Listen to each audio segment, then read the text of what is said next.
How are you feeling? How long have you been here? 3 months, May 17th. And what brought you? That's difficult to answer.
I'm not clear.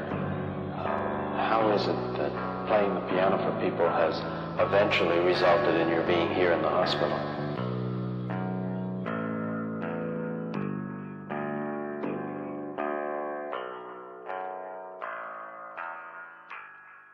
That's difficult to answer.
is the end. There's a noise inside my head of crying people facing death. Is this the end? Is this the end?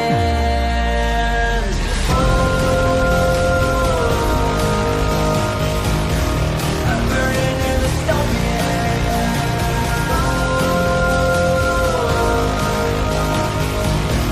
There's no place to hide.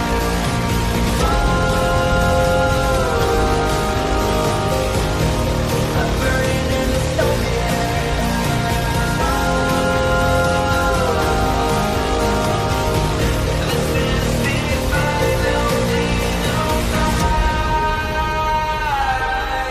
What have we done to the world?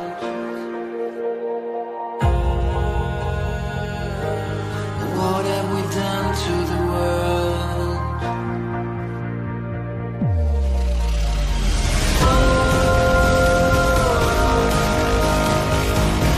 I'm burning in the stone.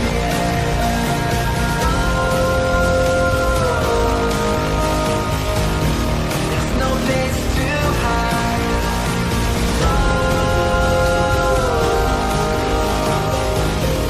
I'm burning in the stone.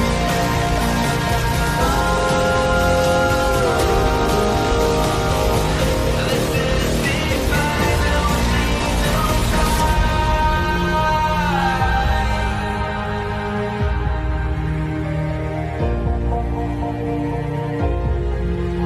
final sweet dreams are made of these.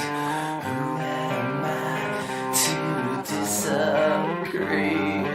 Travel the world and the seven seas. Everybody's looking for something. Some of them want to use you. Some of them want to get used by you. Some of them want to use you. Some of them want to be out you.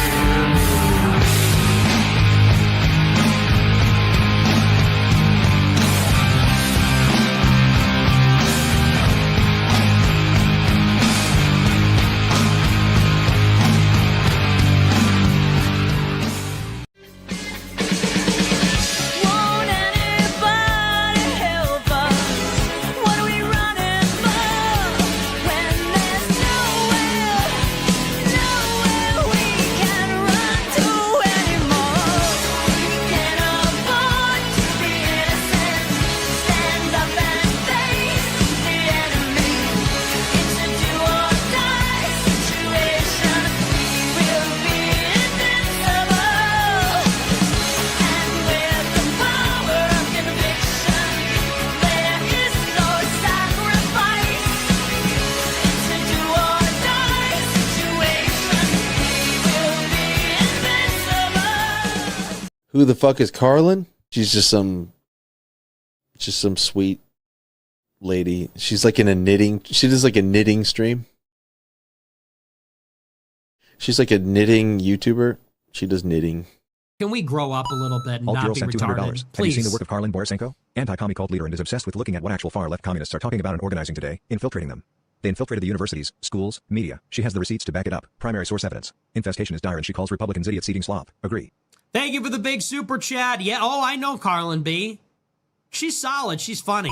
I The like great her. noticer sent $200. Literally. So Not it's, Ian. it's not because I haven't dangled my junk into the combat zone on purpose to get some camera footage, but that's the big part of what's the Is problem. that what you call reporting? Go and live under if streaming? you're going to do it. Yeah, go seriously. undercover. Otherwise, you're wearing a hunk of meat in a lion's den. Nick Shirley, I love you. Take care of yourself, man.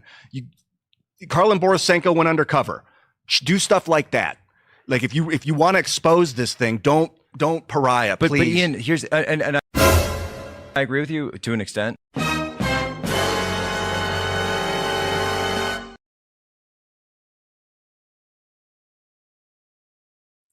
What's up, everyone? What's up? Happy Monday. Welcome to The Cult. The Cult is a show I stream Monday through Friday at 5 p.m. Eastern Time, where we usually cover the far left. We might occasionally cover other stuff too, but we're covering the far left, and that is exactly what we're going to be doing today. But first off, let's give a round of W's in the chat for Wolf. W's, bro. 5 channel memberships before I've even started the stream. Guys, we have a ton of spy streams coming up this week. We have a spy stream today.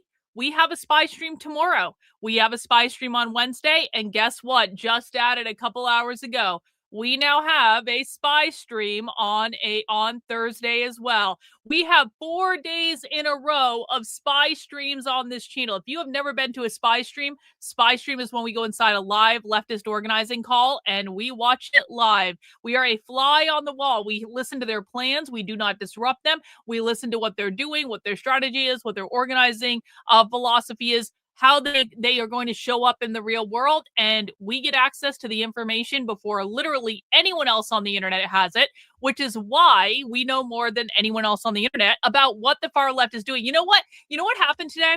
I saw someone who is kind of like, he vaguely considers himself to be an anti-communist, but not really. Like he's not. He's like one of those conservatives that thinks he's working against the left, but not really. And I saw him on Twitter today, and he was like, "Breaking news, guys. The DSA has just released a plan for their anti-ICE organizing." And then I clicked into it and I actually looked at the plan.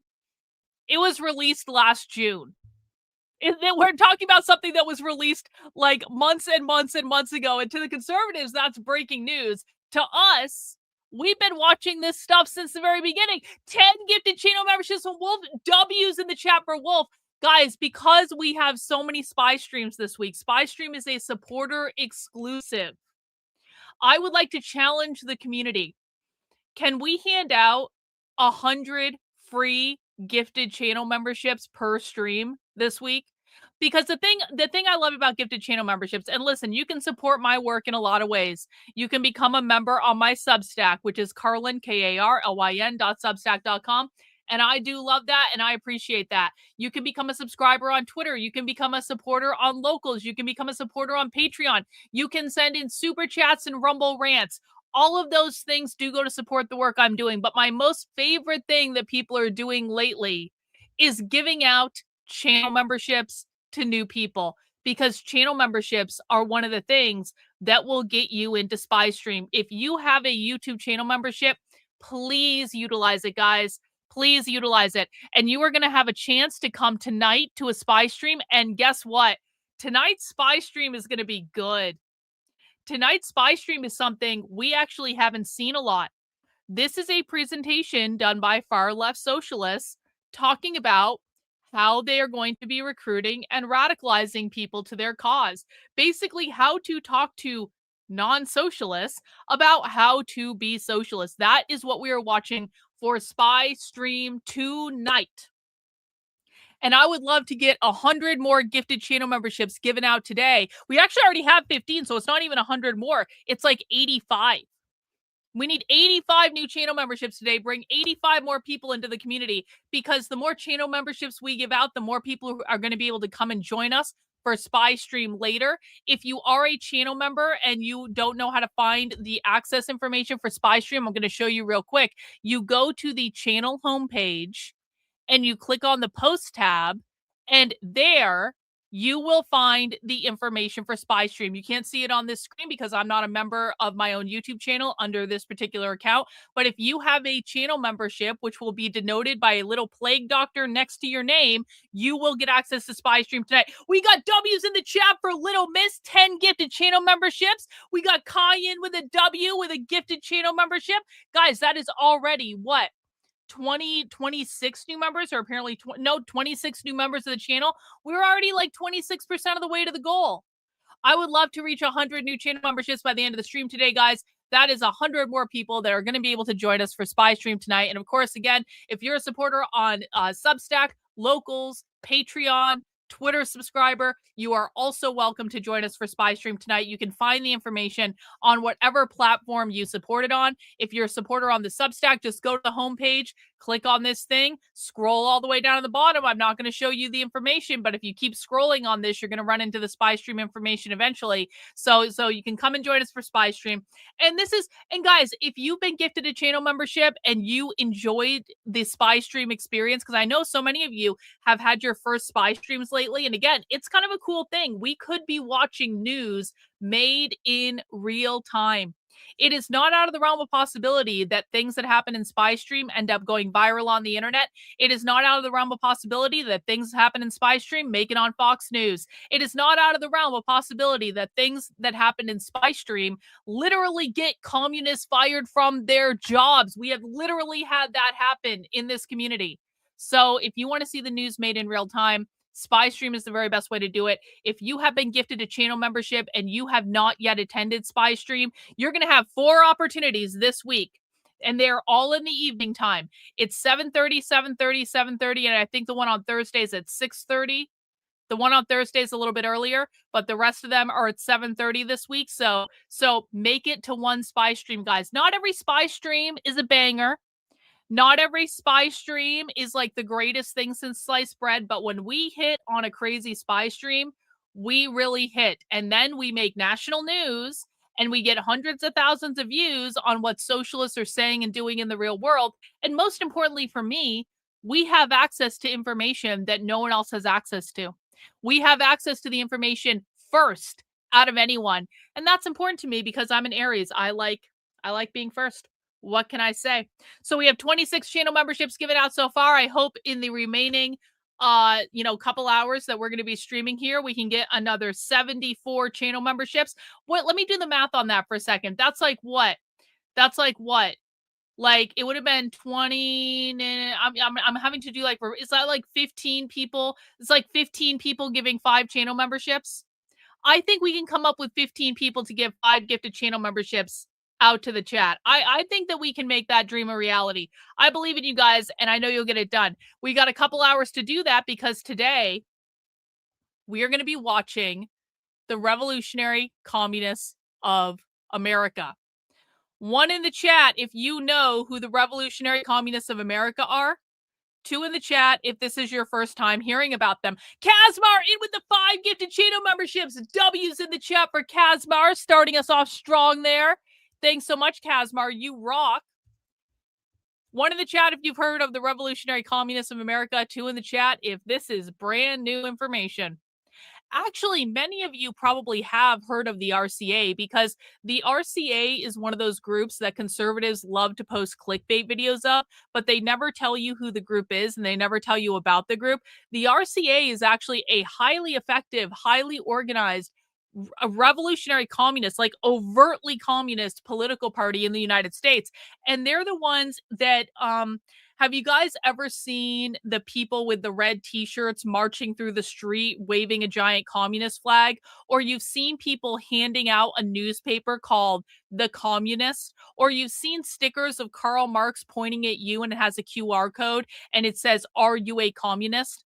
That is all the Revolutionary Communists of America. They're highly organized. They're a national organization. They have an organized presence in at least 30 major American cities. They protested the RNC convention in 2024. They also protested the DNC convention in 2024. These are communists. They do not like the Democrats. You may have remember a video of Vivek Ramaswamy that went viral during the 2024 election where he was debating a communist. That was the Revolutionary Communists of America. The Revolutionary Communists of America are actually relatively open to discussion.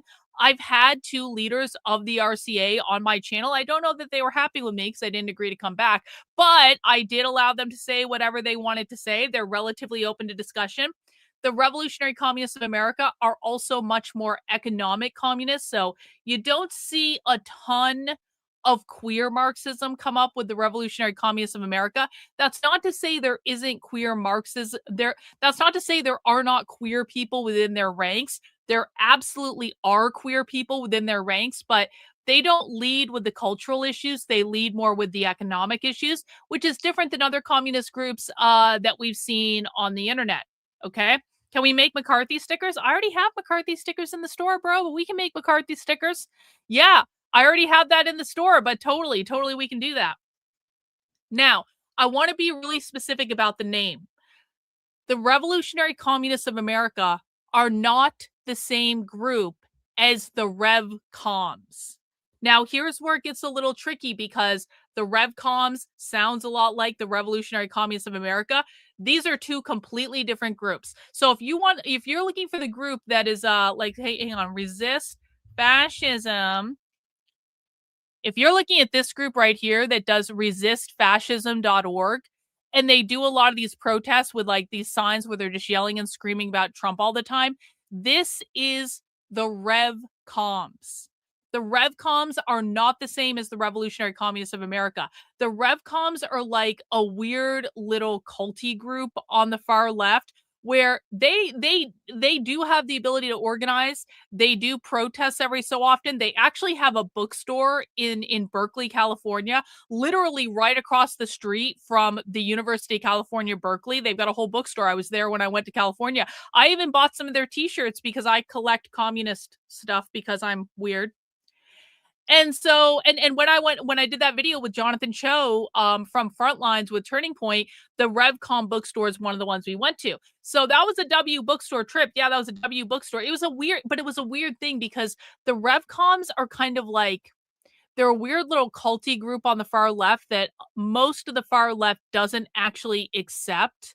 And they aren't actually super relevant in the overall far left ecosystem, but they do protest and they do outlandish stunts and stuff like that. And they make noise. And so a lot of people think that they're more influential than they are. And a lot of people, James Lindsay, get the RevComs confused with the Revolutionary Communists of America because the name sounds the same, but they are two different groups. And it's important to know the difference between the two different groups because the Revolutionary Communists of America is also kind of a little culty group, but it's a much bigger, much more organized, much more practical, much more effective culty little group on the left. Because the RevComs also reject a lot of the queer stuff. So they say queer Marxism isn't even real Marxism. And so they also have their own kind of niche on the far left. If you can't tell on this channel, we get really specific about the groups and what the groups believe and how the groups behave. The far left is not just one mass blob of revolutionary communists. There are tons of little factions, and all those factions believe different things, and all those factions are likely to behave in different ways. Okay, so we do get a little pedantic about it, but this is how we're able to predict what the left is able to do by being a little pedantic about the grouping and all that stuff. Also, this is one of the things that is just generally not understood on the right. The right thinks that Antifa are the same as the DSA. The right thinks that the RevComs are the Revolutionary Communists of America. The right has no clue who the Firebrand Collective is, Tempest Collective. They have no clue who Pinko Magazine is. They have no clue who the names of the activists are. They have no clue what the difference is between the PSL and Antifa. They have no clue about all the different nuances between these groups. And all of the nuances really do matter when you're talking about we want to, predict what they're going to do in the world. So today we're going to be watching a video from the Revolutionary Communists of America. We actually haven't watched them in a while. I want to watch this video right here, Spread the General Strike, ICE out of Minnesota. Minneapolis makes history, now spread the general strike. As you guys know, a mass general strike is one of the things that the left is leading up to. So a mass general strike, which is basically all of the unions, because all unions are leftists. Yeah, we clock that socialist tea. We do, MacB. Oh, by the way, MacB, Spy Stream tonight is scheduled to go until 9:30, so I'm assuming that it's okay to just push back movie night half an hour. I apologize for not asking you earlier, but I know you'll hook me up because that's just the kind of guy you are, and I really do appreciate it. So after Spy Stream, guys, you can go and join MacB. He's doing a Fallout watch party in the supporter Discord right after Spy Stream tonight, and I know he's going to be totally willing to move that schedule. So back to this. A mass general strike is one of the things we're really keeping an eye on the far left because it has the ability to completely fuck up everything. So a mass general strike is essentially all of the different unions on the far left organizing together to shut down the economy, to all go on strike at the same time. You've seen the left doing this over the past several weeks where they go on a mass strike for one day. This is where they're not shopping, they're not going to work, they're out protesting, no consumption, all no work, no school, no shopping, all that stuff. They're doing that for one day as practice runs. The one-day strikes are not intended to shut down the economy. The one-day strikes are intended to be practice runs. The one-day strikes are leading up to the big mass strike in 2026, which will be on May 1st, 2026. That is May Day. That is a day of mass leftist resistance. It also happens to be a Friday, so it's going to be the biggest. It will probably be, this year's May Day will probably be the biggest day of mass action that the far left has had on a May Day in at least 100 years. And that's not an exaggeration. This year's May Day will be the biggest day of mass action of the far left on a May Day in 100 plus years. And last year's was pretty fucking big too. And all of this leads up to the big, big, big mass general strike, which will take place May 1st, 2028. And we know that because the far left has been announcing their intention to organize a mass general strike to shut down the economy on May 1st, 2028 for a while. They've organized all their union contracts to all expire on that date to facilitate all the unions going on mass general strike. Left sees the right as Nazi, right sees the left commie, shaking my head. Yeah, okay. Thanks for the super chat. I appreciate it. So we're watching this video from the Revolutionary Communists of America today, talking about the mass general strike and their perspective on it. They are certainly a group that will be involved. They're involved in a lot of these mass actions. Now, the Revolutionary Communists of America don't often organize these actions, but they always piggyback onto it. So the Revolutionary Communists of America are not involved in the No King's Day protest organizing. The No King's protest, the next one's going to be on March 28th, by the way. The Revolutionary Communists of America are not involved in the No Kings protest organizing, but will they show up to take advantage of a whole bunch of people being in the same place at the same time? Oh, yeah. When I went to the Pride Festival in Boston last June, the Revolutionary Communists of America were not involved in organizing the massive Pride Festival they have in Boston in June. But do you know what they did the night before? When I got to the Pride Festival where the staging area for the Pride Parade was, and I posted this on my Twitter at the time, the Revolutionary Communists of America had plastered their posters literally all over downtown Boston. Every streetlight had an RCA poster on it. Every subway sign had an RCA in a several block radius. They plastered their posters and their propaganda everywhere. So it wasn't that they were involved in the organizing, but did they take advantage of the fact that a lot of people were going to be there? Yeah. That was when I ran into the Dyke March, but this was the next day. This was the following day. So the Revolutionary Communists of America weren't even involved in the Dyke March. This was the next day. They got up really early in the morning and plastered their shit everywhere, all over downtown Boston, all along the Pride Parade route. And I posted pictures about that on my Twitter when it happened. You can look back to my Twitter in June if you want to find those. So they're a group that gets out there and they take advantage of what other groups are doing to try to recruit and radicalize more people. How is the RCA funded, you ask? Pop quiz for the chat. How is the RCA funded? Does anyone know? Does anyone want to take a guess at how the RCA is funded? Hint, it's not George Soros. It's not USAID. It is mutual aid, but it's more specific than mutual aid. We know specifically how they're funded. And it's not I want people to be, it is mutual membership dues. Yup. Average person got it. The RCA is primarily funded by membership dues. So basically, when you join the Revolutionary Communists of America, they ask you to voluntarily pay 1 day's wages per month in dues to the organization.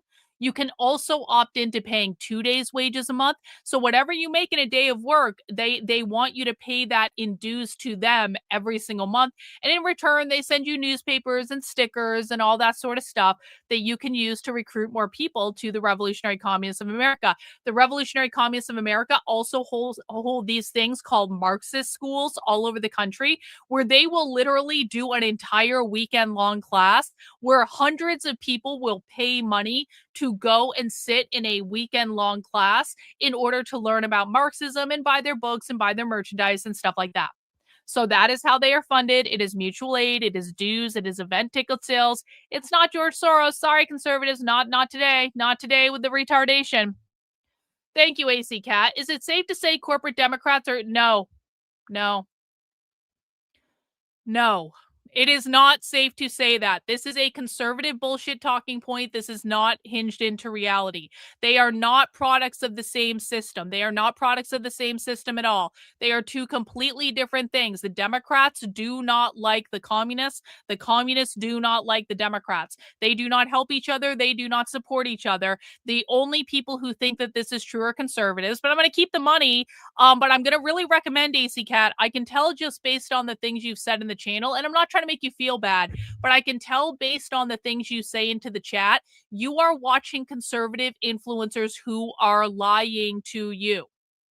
They're either lying to you because they don't know what the truth is because they didn't bother to do basic research, or they are lying to you because they're pushing a political narrative to keep you misinformed because they benefit when you are misinformed. I'm going to strongly recommend that you rethink whoever the fuck is telling you these things, because anyone who says the corporate Democrats are leveraging the Marxists, that is a conservative bullshit talking point. That is not hinged into reality. That is not the way any of this works. I'm not trying to make you feel bad. I do appreciate the super chat.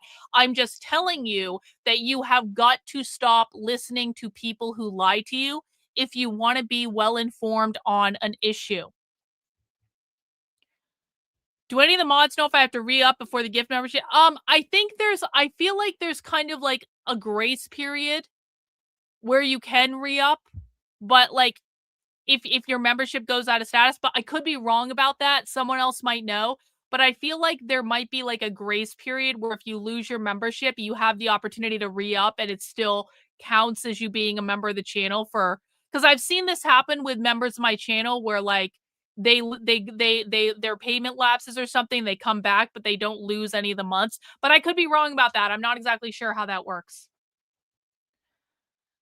Yeah, so I checked out the president of that flight attendants union, the open communist, and she's not fired, and a couple politicians were glazing her heart. I am shocked. I am shocked that a communist could basically break down crying in a communist meeting and still keep their jobs. Happens all the time. All right, guys. That is oh, wait, I got to show you guys something. Hang on. We have two new reveals today. And the first one I didn't even buy. So, I have now integrated handbags so much into my channel that you guys are sending me handbags. I didn't even buy this. A longtime fan sent me this handbag. She's been watching my content for years. She said, Karlyn, I have something I want to send you. I was like, all right, here's where you can send it. She sent me a leather handbag with Disney stuff all over it. It's actually a really nice bag. It's very good condition. It's got like it's a very nice bag and it's got all this Disney stuff all over it. And I was like, that is the cutest thing. That is so guys, if you really want to weigh to my heart, some of you have sent me Hermes scarves. Like literally I have viewers who have sent me Hermes scarves and that's fucking awesome.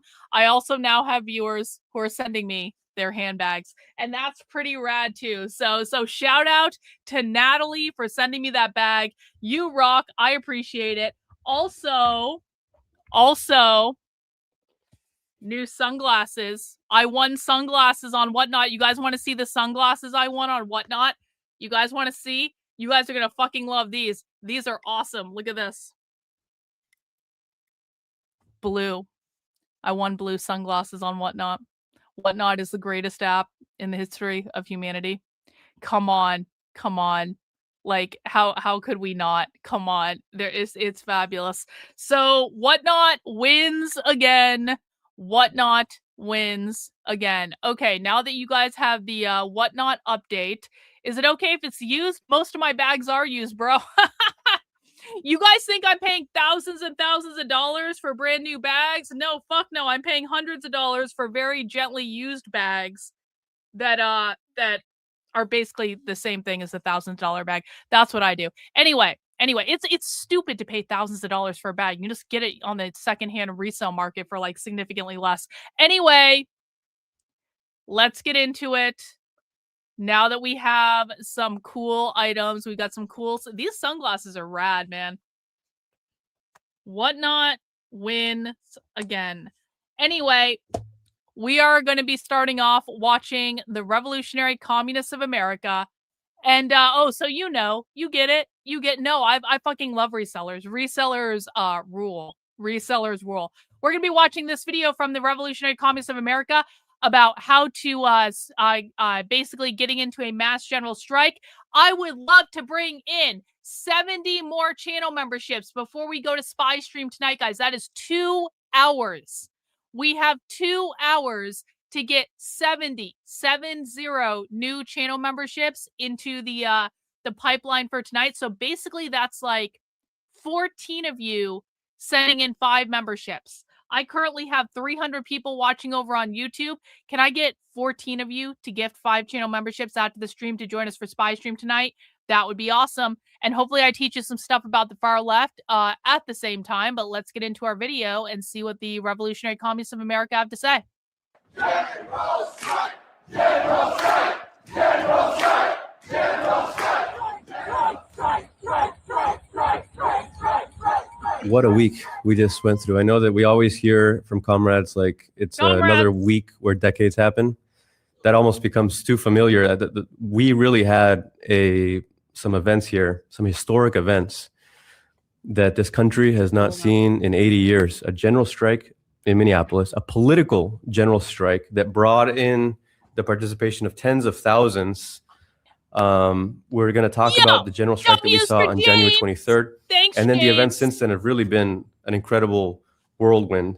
Another brutal killing by federal agents of another worker, of Alex Preddy. I mean, sparking outrage. And then I should mention this was recorded about 11 days ago. So this isn't like yesterday, but it is relatively recent.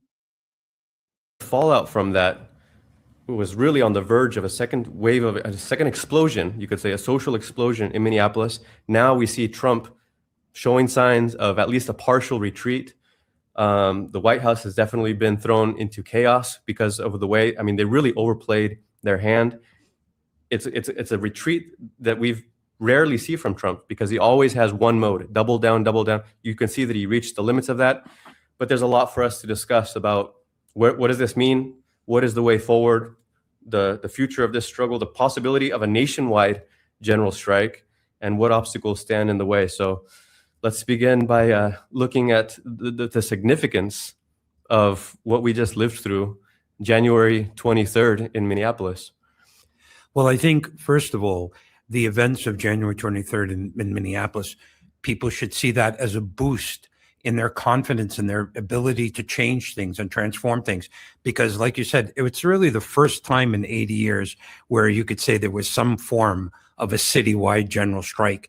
And that's what you saw, thousands of people were out there. And by the way, that was a very, very cold day. Yeah. So it's like a person being out in Minneapolis on January 23rd, it's worth like 10 people out in much better weather. It was a wind chill of -20. The news that morning was saying if you're out there for 5 minutes, you can get damage to your skin. I mean, it's extreme weather. Yeah, that's right. You had many businesses closed. You had many people refuse to go to work, refuse to go to school.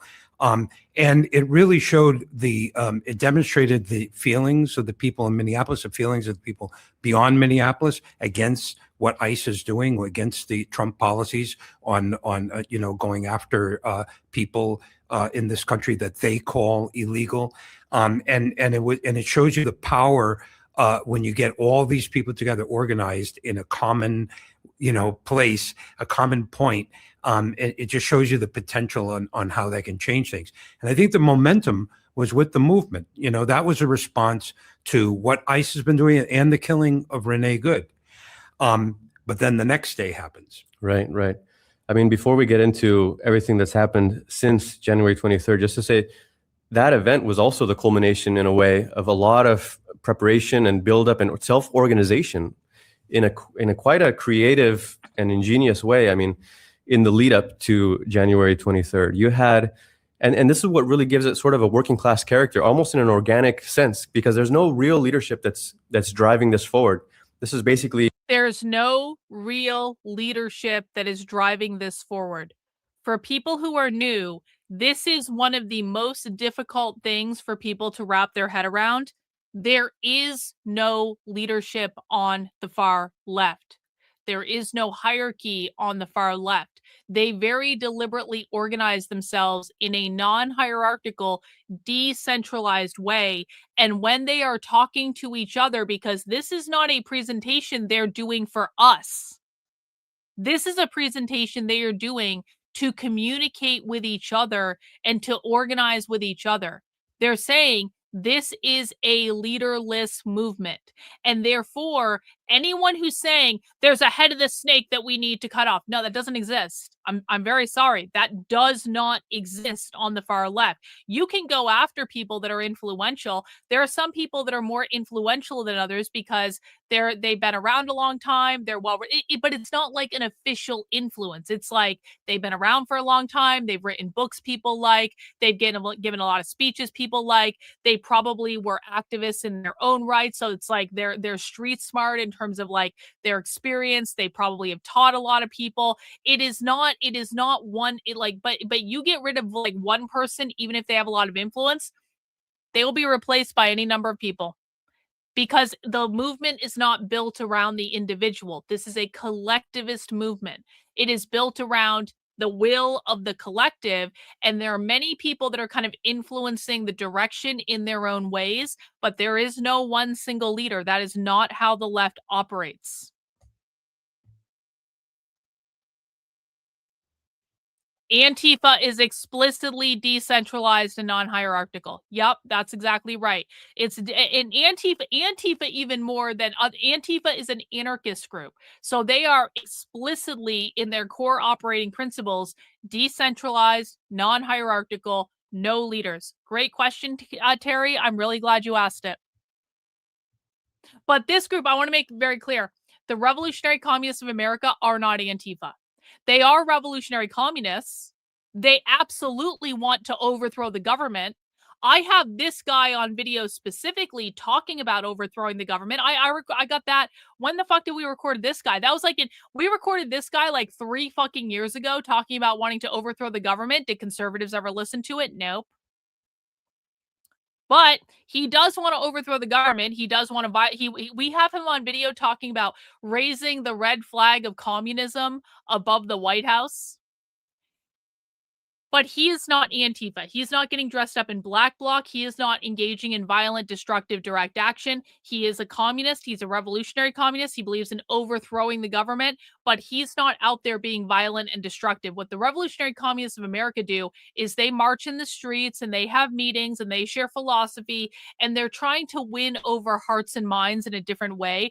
But I have never seen the Revolutionary Communists of America be violent or destructive or engage in the same behaviors as Antifa. So these are not Antifa, even though they do want to overthrow the government. In a quite a creative and ingenious way. I mean, in the lead up to January 23rd, you had, and this is what really gives it sort of a working class character, almost in an organic sense, because there's no real leadership that's driving this forward.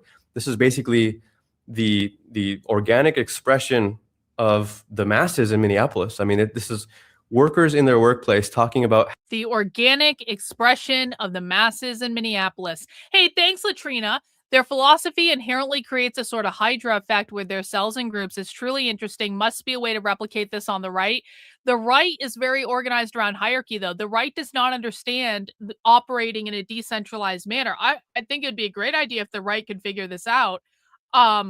It's the only way to beat these guys, honestly. But the right doesn't know how to do this, because when people operate in a decentralized fashion on the right, they just end up getting attacked by other people on the right. You can see how much I'm attacked. Listen, I have no fucking leader.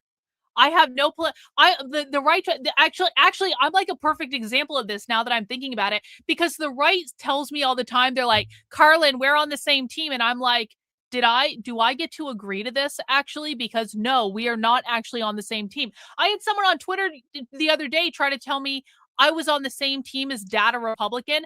I'm like, hang on a fucking second. Data Republican lies to the public. They misinform the public. When they're presented with evidence that they're lying to the public and misinforming them, they completely ignore it. Data Republican has engaged in smear campaigns and defamation against me specifically. You're trying to tell me I'm on the same fucking team as Data Republican?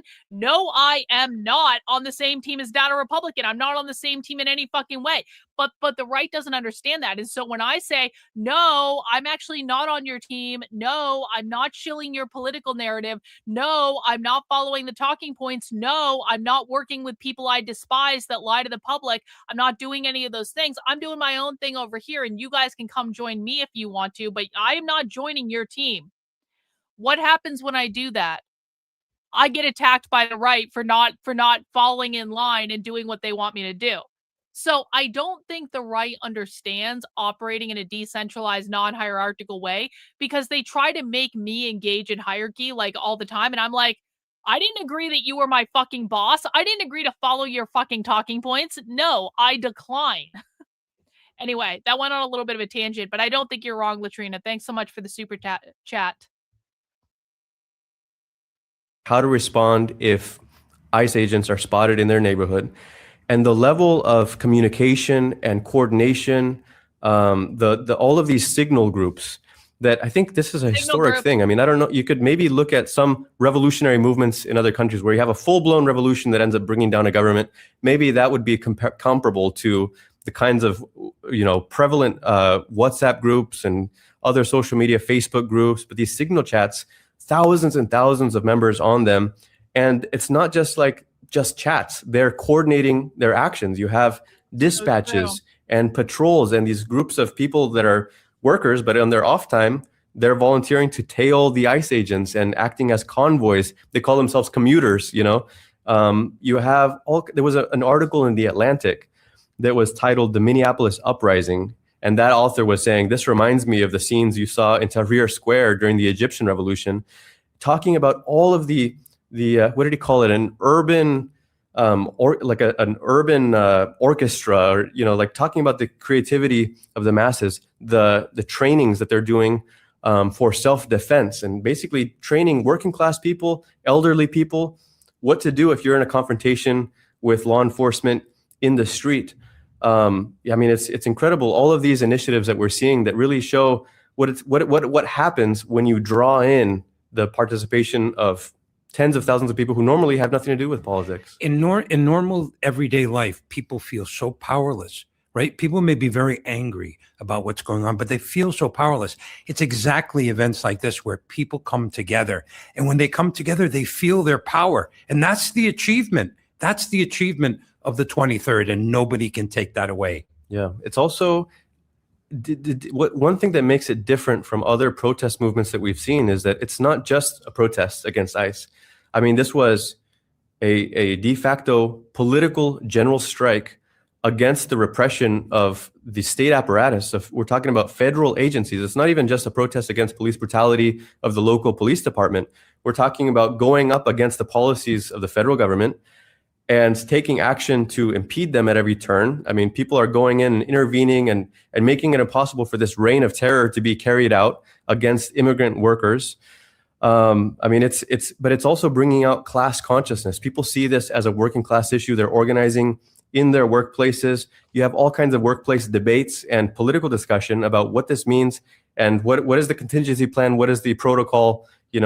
We've talked, I think, in the last episode about anecdotes of the workplaces that our comrades are in, where they're like, ICE is spotted and they start barricading the doors and they take control of the situation. Basically, elements of workers' control coming forward in the moment, again, in a very spontaneous way. But all of that is what makes this so different from any kind of protest movement is you've never had this level of organization. A lot of times you have these gatherings, community gatherings or spontaneous demonstrations in the street. Something. I want to point out what he just said. Because this is really important. This guy is a very seasoned organizer on the extreme revolutionary far left. This guy has been around the far left a long ass time. I've seen videos of this guy going way back. This guy is telling you, we've never seen this level of organization on the far left before. And this is what I keep saying when I tell people the far left is getting very, very, very, very, very excited about all the momentum they have, all the organizing they see, all the opportunities for radicalization that they see. And this is across the groups. Because again, we've seen this with the RCA, we've seen this with the DSA, we've seen this with the PSL, we've seen this with the FRSO, we've seen this with Socialist Alternative. Literally every single group that we watch on the far left is saying, this is fucking awesome. We've never seen anything like this before. They're all gearing up because they really do think they were planning for May 1st, 2028. May 1st, 2028 was supposed to be the spark of the mass uprising to overthrow the government. And they're 2 years ahead of schedule now. And they're all really fucking excited. That's not to say the spark of the revolution is going to happen tomorrow. That's not to say the spark of the revolution is going to happen in May 1st, 2026. But the scary thing is about all this is that no one knows when this was going to happen. So the Revolutionary Communists of America, they actually became an official political party in the United States in 2023. The Revolutionary Communists of America come out of an organization called the International Marxist Tendency. That organization has been around on an international level since like 1992. They've been around for a long time. They have all sorts of international components. There are like revolutionary communist groups associated with this all over the world, in the UK, in Australia, Canada, Sweden, Switzerland, like all over the world. They have groups that they're affiliated with. But in the United States, they became an official political party in 2023. And the reason, and we have them on video saying this, the reason they became an official political party in 2023 was they wanted to give people something to join because they're preparing for the spark that starts the revolution. They're not becoming a political party. They did not become a political party to run for political office. These are revolutionary communists. They don't believe in running for office. They don't believe in elections. They became a political party to give people something to join, to prepare for the spark that is going to start the revolution, because they believe that the spark to start the revolution could happen at any time. They don't know when it's going to happen. And they want to be organized and ready to go when it happens rather than organizing after it happens. And again, they've been doing this for almost 3 years now. That's how long they've been planning this. The left plays the long game. They do not play the short game. The left is not thinking about the midterms right now. The midterms are all the right is thinking about. They're going to lose badly, by the way. The left doesn't even give a flying fuck about the midterms. They're thinking about the revolution. They're thinking about May 1st, 2026, May 1st, 2028, the lighting the spark that starts the revolution to overthrow the government, whether that be this year, next year, 2 years from now, 5 years from now. They are trying to get all their ducks in a row so that they're all ready to go when the revolution starts. Does that make sense to everyone? 1 in the chat if you tracked with everything I just said. 2 in the chat if you're confused and you have questions. And if you have questions, guys, it's totally fine to have questions. It is completely fine to have questions, but please make sure you ask them, okay? So if you don't ask your question, I can't help you. I want to help you learn, but I can't help you if you don't ask a question, okay? Yep, we're sitting on the powder keg and it's giving off sparks. That's exactly right. Exactly right. Let's listen to her say that again. Again, in a very spontaneous way.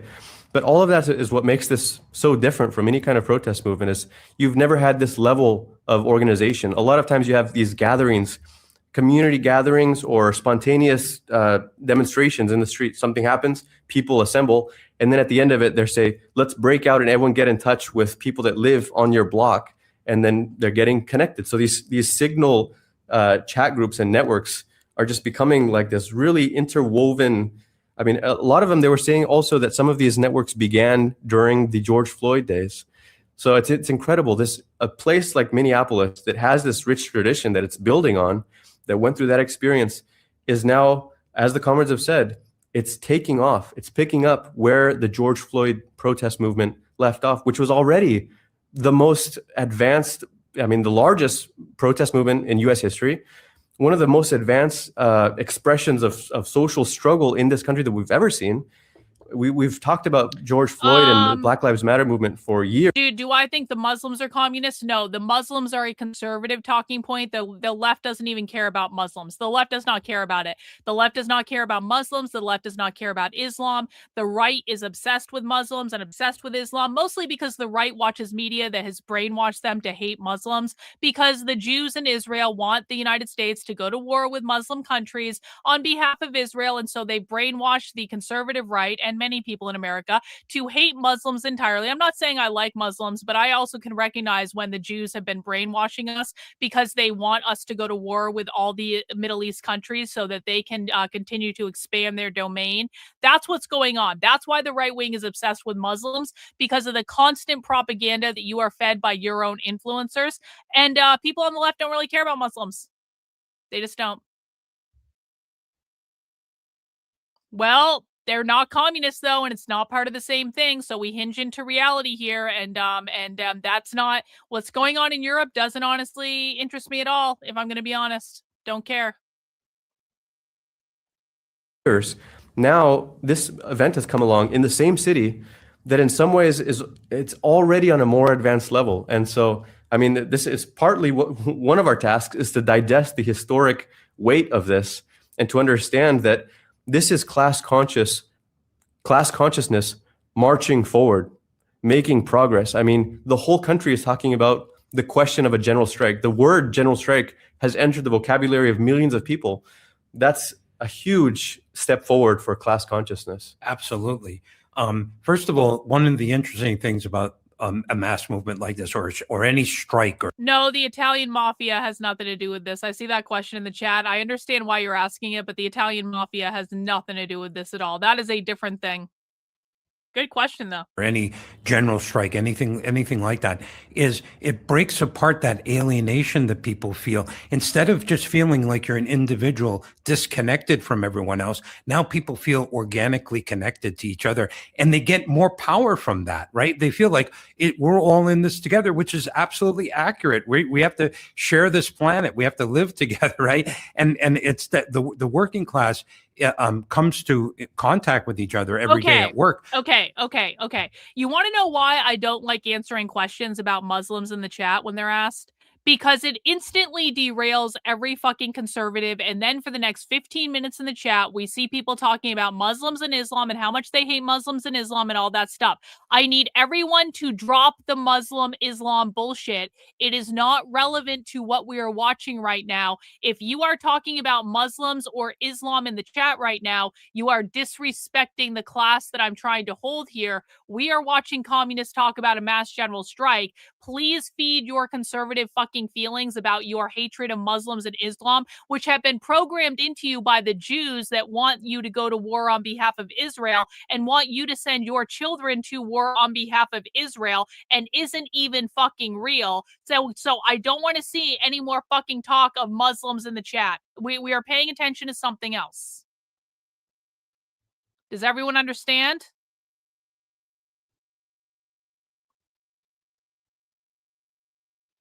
Yeah, we're not talking about white people either. That has nothing to do with this. Nothing to do with it at all.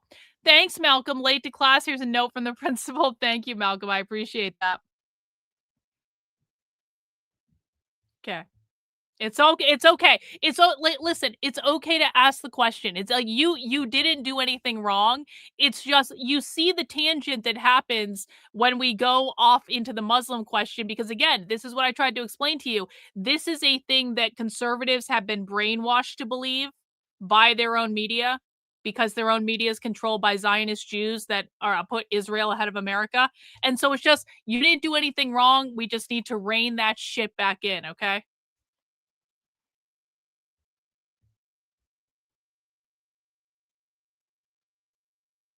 But under normal conditions, the boss runs everything and people are pitted against each other. A movement like that cuts across that. It brings people together, it unites people.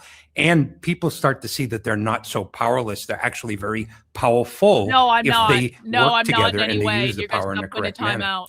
You know the book by John Reed, 10 Days That Shook the World? It's a excellent book. A classic description. I mean, a very vivid, it's like by an American journalist. So it's like, it takes you to the scenes. And you An can American feel, communist. and you can feel the Russian Revolution, what it was like to be there. And that's why it's such a page turner, because it transports you there. And one of the things that he described that Guys, if you want to ask me a question that has nothing to do with the presentation that we're watching, you're going to need to send me in a super chat. We have a time constraint today because we do have Spy Stream at 7:30.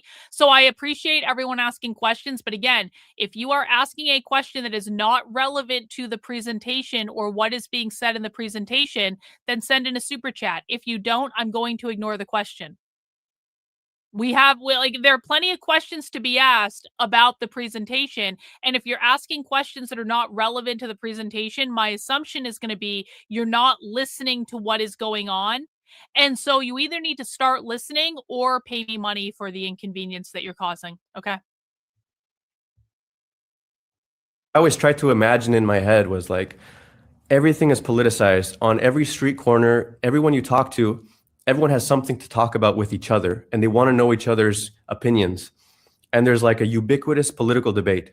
Everywhere you go, you encounter it. Even late into the night, it describes, you over here, over there, there's people talking about it. There's people talking about it in this restaurant. There's people talking about it in the theater and in the waiting line. So, I always imagine like sometimes you get a glimpse of that. There's a natural emergency or a disaster and strangers start to interact. They start to talk to each other. What's happening now in Minneapolis is No, they did not create I'm answering a question over on Rumble, or rather a statement.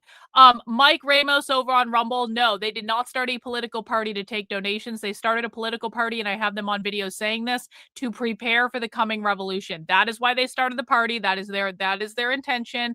It gives people something to join. We don't make statements here that are not grounded in reality. So no, that is not true. That was about donations. Time for change. Thanks for the super sticker. I really do appreciate it. They aren't running any candidates, dude, so there's no candidates to get political donations to. I absolutely detest it when conservatives who have no idea what they're talking about come into my chats and make statements as though they're fact. It's not fact. Most advanced expression of this, the most advanced specimen of this kind of politicized atmosphere that the U.S. has seen at least since the Second World War. So it is incredible to think what this means, because it's not over. We don't know if we've seen the peak for the time being now that Trump is starting to withdraw. We don't know if there's going to be another wave of the general strike. We certainly hope there will be. Mike, I didn't realize you were behind in the video when you made that statement. I now understand. No, don't worry about it, bro. Thank you. We're going to argue how to do that a little later today. But the fact is, this is part of collective memory now. This is part of an experience that, it can't be. As I've said, again, guys, I need you to listen when I say things. We're going to rewind this a little bit. They do not believe in elections. So no, they are not. Are they just spouting? Okay. For the 5th fucking time on this stream, the reason they formed a political party was to give people something to join in order to prepare for the revolution. These are revolutionaries. They do not believe in elections. They do not vote in elections. No, they don't vote for Democrats.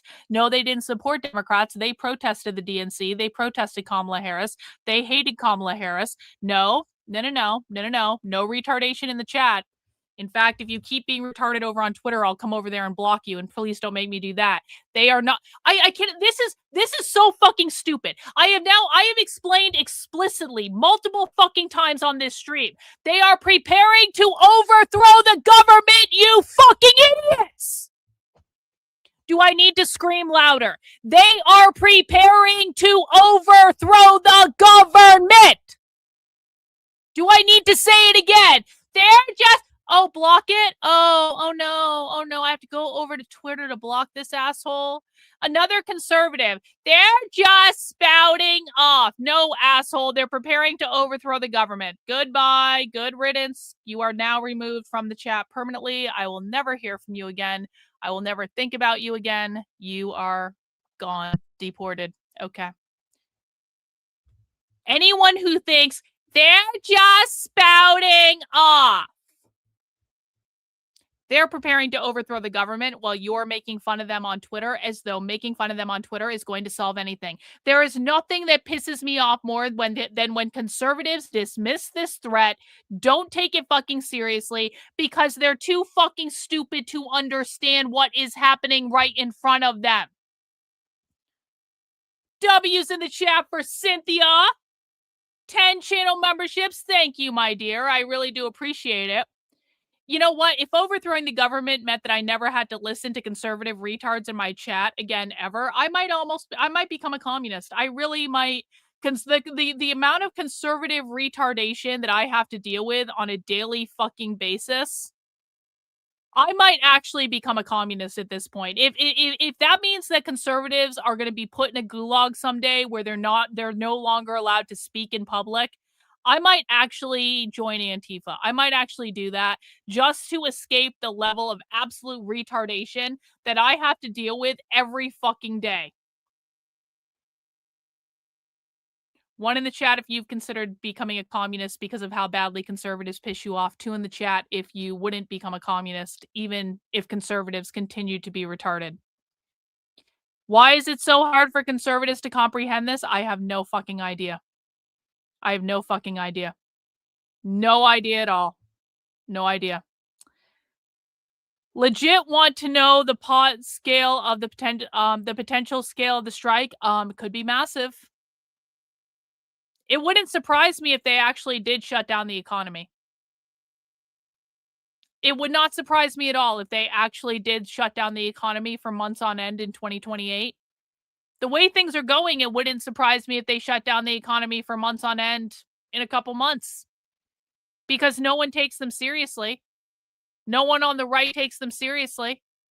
No one is doing anything to stop them, because the right just makes fun of them all the time and they dismiss them and they say, they're stupid and mentally ill and lazy and they don't have jobs, when they control the unions, by the way. These people control the fucking unions, so I don't know how they don't have jobs. Hey, thanks so much for the super chat, Mark. I really appreciate the gummy fund. Yo, what a champion you are. What a fucking legend. So, like, because conservatives just make fun of them and dismiss them all the time, they provide literally zero opposition to them. So the left is just running the table at this point. The left can say and do whatever the fuck they want. There is no consequence for anything they do. Even if they get arrested, they get released. They never have to face consequences, or extremely rarely. And conservatives are going, they're just spouting off. No, assholes. They're trying to overthrow the fucking government. And you're memeing on Twitter. And you don't know what the fuck is going on. Anyway, thanks for allowing me to rant. And we've already deported 1 retard from the channel. I'm open to deporting more if you guys feel like it. I would like to remind people, we are now up to 46 new channel members for the stream. We have an hour and a half to get another 54 channel memberships and invite 100 new people into Spy Stream at 7:30 tonight. Because we will be watching a live leftist organizing call at 7:30 tonight if you're a YouTube channel member or if you're a supporter on other platforms. So 54 memberships to go. You guys rock. Actually, let me put up a banner so you guys know how many we have. We have 46 out of 100. There we go. Let's keep going. As the atmosphere that the U.S. has seen, at least since the Second World War.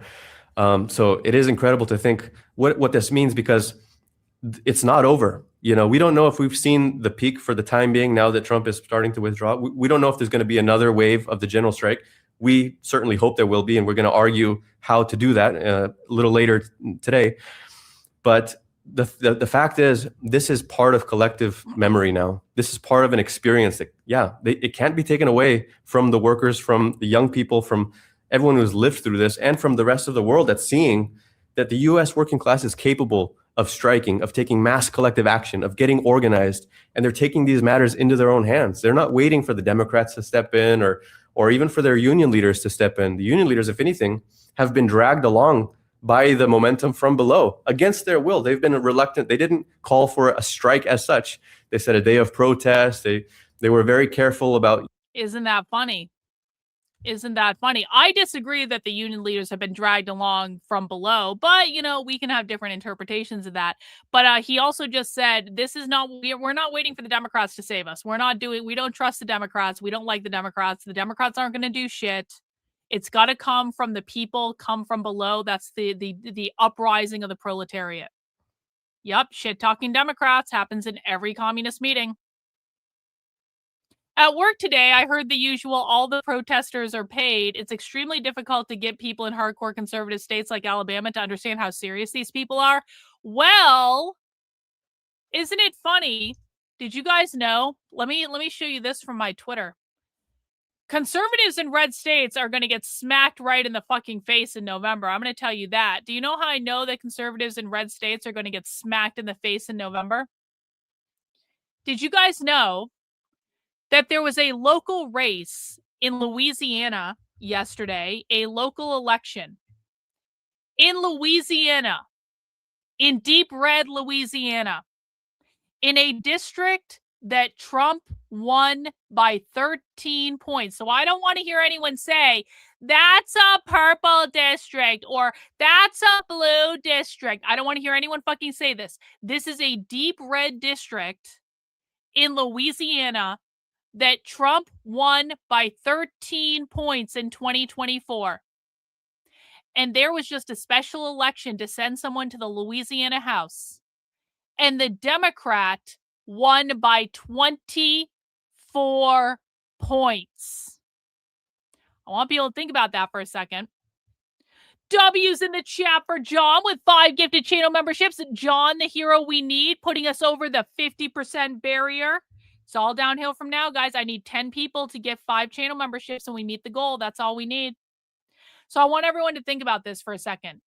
Deep red Louisiana, in a district that Trump won by 13 points, just elected a Democrat to their local house by a margin of 24 points, which indicates a total swing of 37 points in this deep red Louisiana district.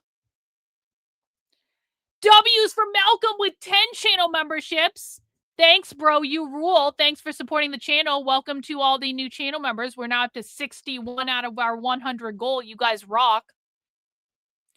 So conservatives in red states, I really think that conservatives in red states, if they haven't woken up to this yet, they simply have not experienced enough pain. And they're going to be experiencing a lot of pain in November. And I'll tell you what, they're going to be shocked when it happens. You want to know why? Because conservative media is lying to them and convincing them that most of America is on their side, when in fact, oh, no. Public sentiment against Trump is not good. It's not good at all.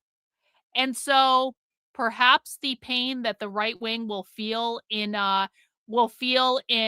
November, maybe that'll be enough to wake them up.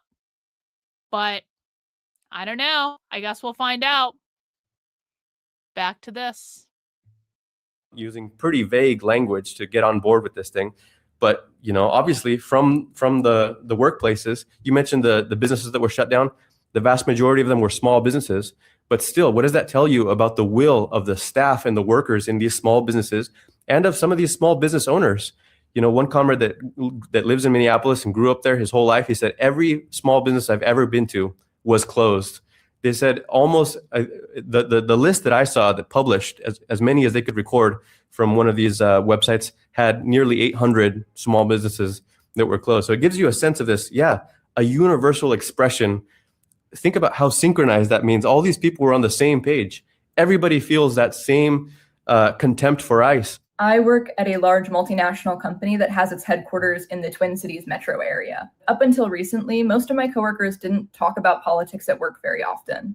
Suddenly, though, my workplace is buzzing with political discussion, and everyone is talking about how we can get ICE out of Minneapolis and what we can do to affect change in our own workplace. I had taken PTO for the 23rd. A week or so passed, and it's now a couple days before the day of action.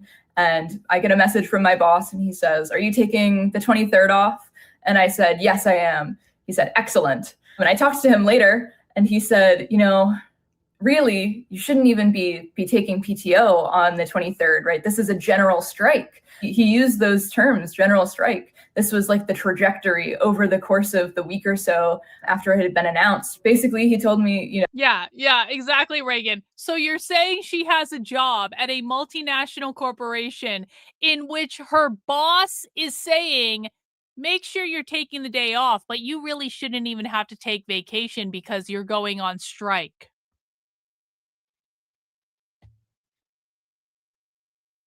I think she has a job, guys. I think her boss also has a job. Strikers don't take time off. They just go on strike. And so you shouldn't work or take PTO. And so I think this really shows the mood in Minneapolis. This was drawing in all layers to the class struggle. Even in the face of these violent, people being killed, you still have this fearlessness. And this more than anything, like a rage that's coming, the fury of the working class of Minneapolis. I mean, this is a powerful force that we've been seeing. And people are learning that they have to rely on themselves, right? Not on this politician or that institution. They have to rely on their own selves organized together to change things. That's a very important lesson. Absolutely. You've seen the capacity of the working class to draw conclusions and to learn from their experience. And that's part of why we're seeing things so advanced in Minneapolis is that this isn't the first time around. The whole country saw when Trump went in last summer, was it in June, right? Into LA, a huge provocation, a massive city with a huge immigrant population. And then he begins this reign of terror, this shock and awe attempt to distract from his economic failures. Eventually, this became a useful distraction from the Epstein files. I mean, he's trying to create a chaos that's unleashed from the White House so that he can sort of control the narrative and the headlines and all of this. But then it goes from LA to Chicago. In Chicago, they watch the LA experience. They learn from that. They start picking up tactics and techniques. Everyone has a whistle. Everyone has a sign in the window. Everyone starts, organizing and talking to each other. The patrols, people start tailing the ICE vehicles. People start communicating. In Minneapolis, they're perfecting many of these methods. They're seeing what happened in LA, what happened in Chicago. Now they're bringing it to the next level. What does this mean for the next city, the next place where Trump, if he deploys the National Guard? I mean, in some ways. No. These people are not liberals. No. Liberals are not communists, bro. Liberals are capitalists. Liberals want us to maintain the capitalist system. These people hate liberals. They do not support liberals. They don't like liberals. They complain about liberals far more than they complain about conservatives. So no, liberals have nothing to fucking do with this. That is a conservative retard talking point. That is not reality. They've really tested the limits in Minneapolis. They wanted to see how far they could go. I think they found out how far they could actually go before they risked having this thing get out of hand, completely out of their control, which is the reason that Trump actually ended up backing down. No. In terms of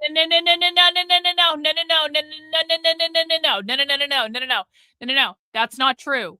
Liberals are not reformists. Liberals have nothing to do with this. When you're talking about reformists, you're talking about the DSA. The DSA are not liberals. The DSA don't work with liberals. The DSA don't. It's okay. I'm just making sure we're correcting this. You're still new. You're still learning this stuff. I'm not trying to make you feel bad. I'm just saying that it is not accurate to say that liberals are reformists. Liberals are their own thing that have liberals have no relevance on the far left. If you're talking about liberal anything, you do not understand the far left. We are watching socialists and communists. They do not work with liberals. They don't like liberals. They denounce liberals all the time. They want nothing to fucking do with liberals. Liberals support capitalism. Liberals support the system as it currently stands. These are communist revolutionaries.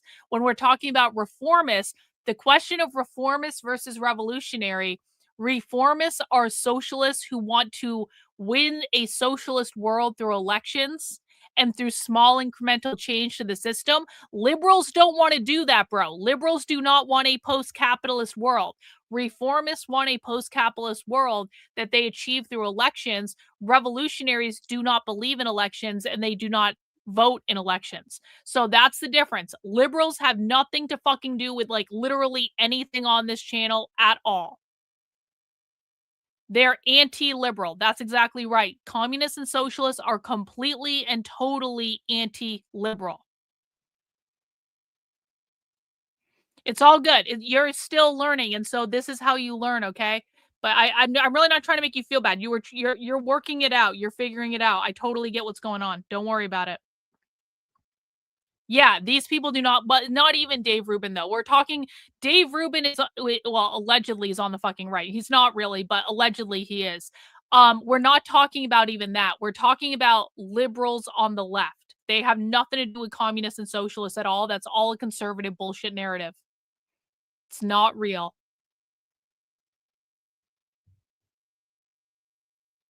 That's okay. You're still learning, bro. It's all good.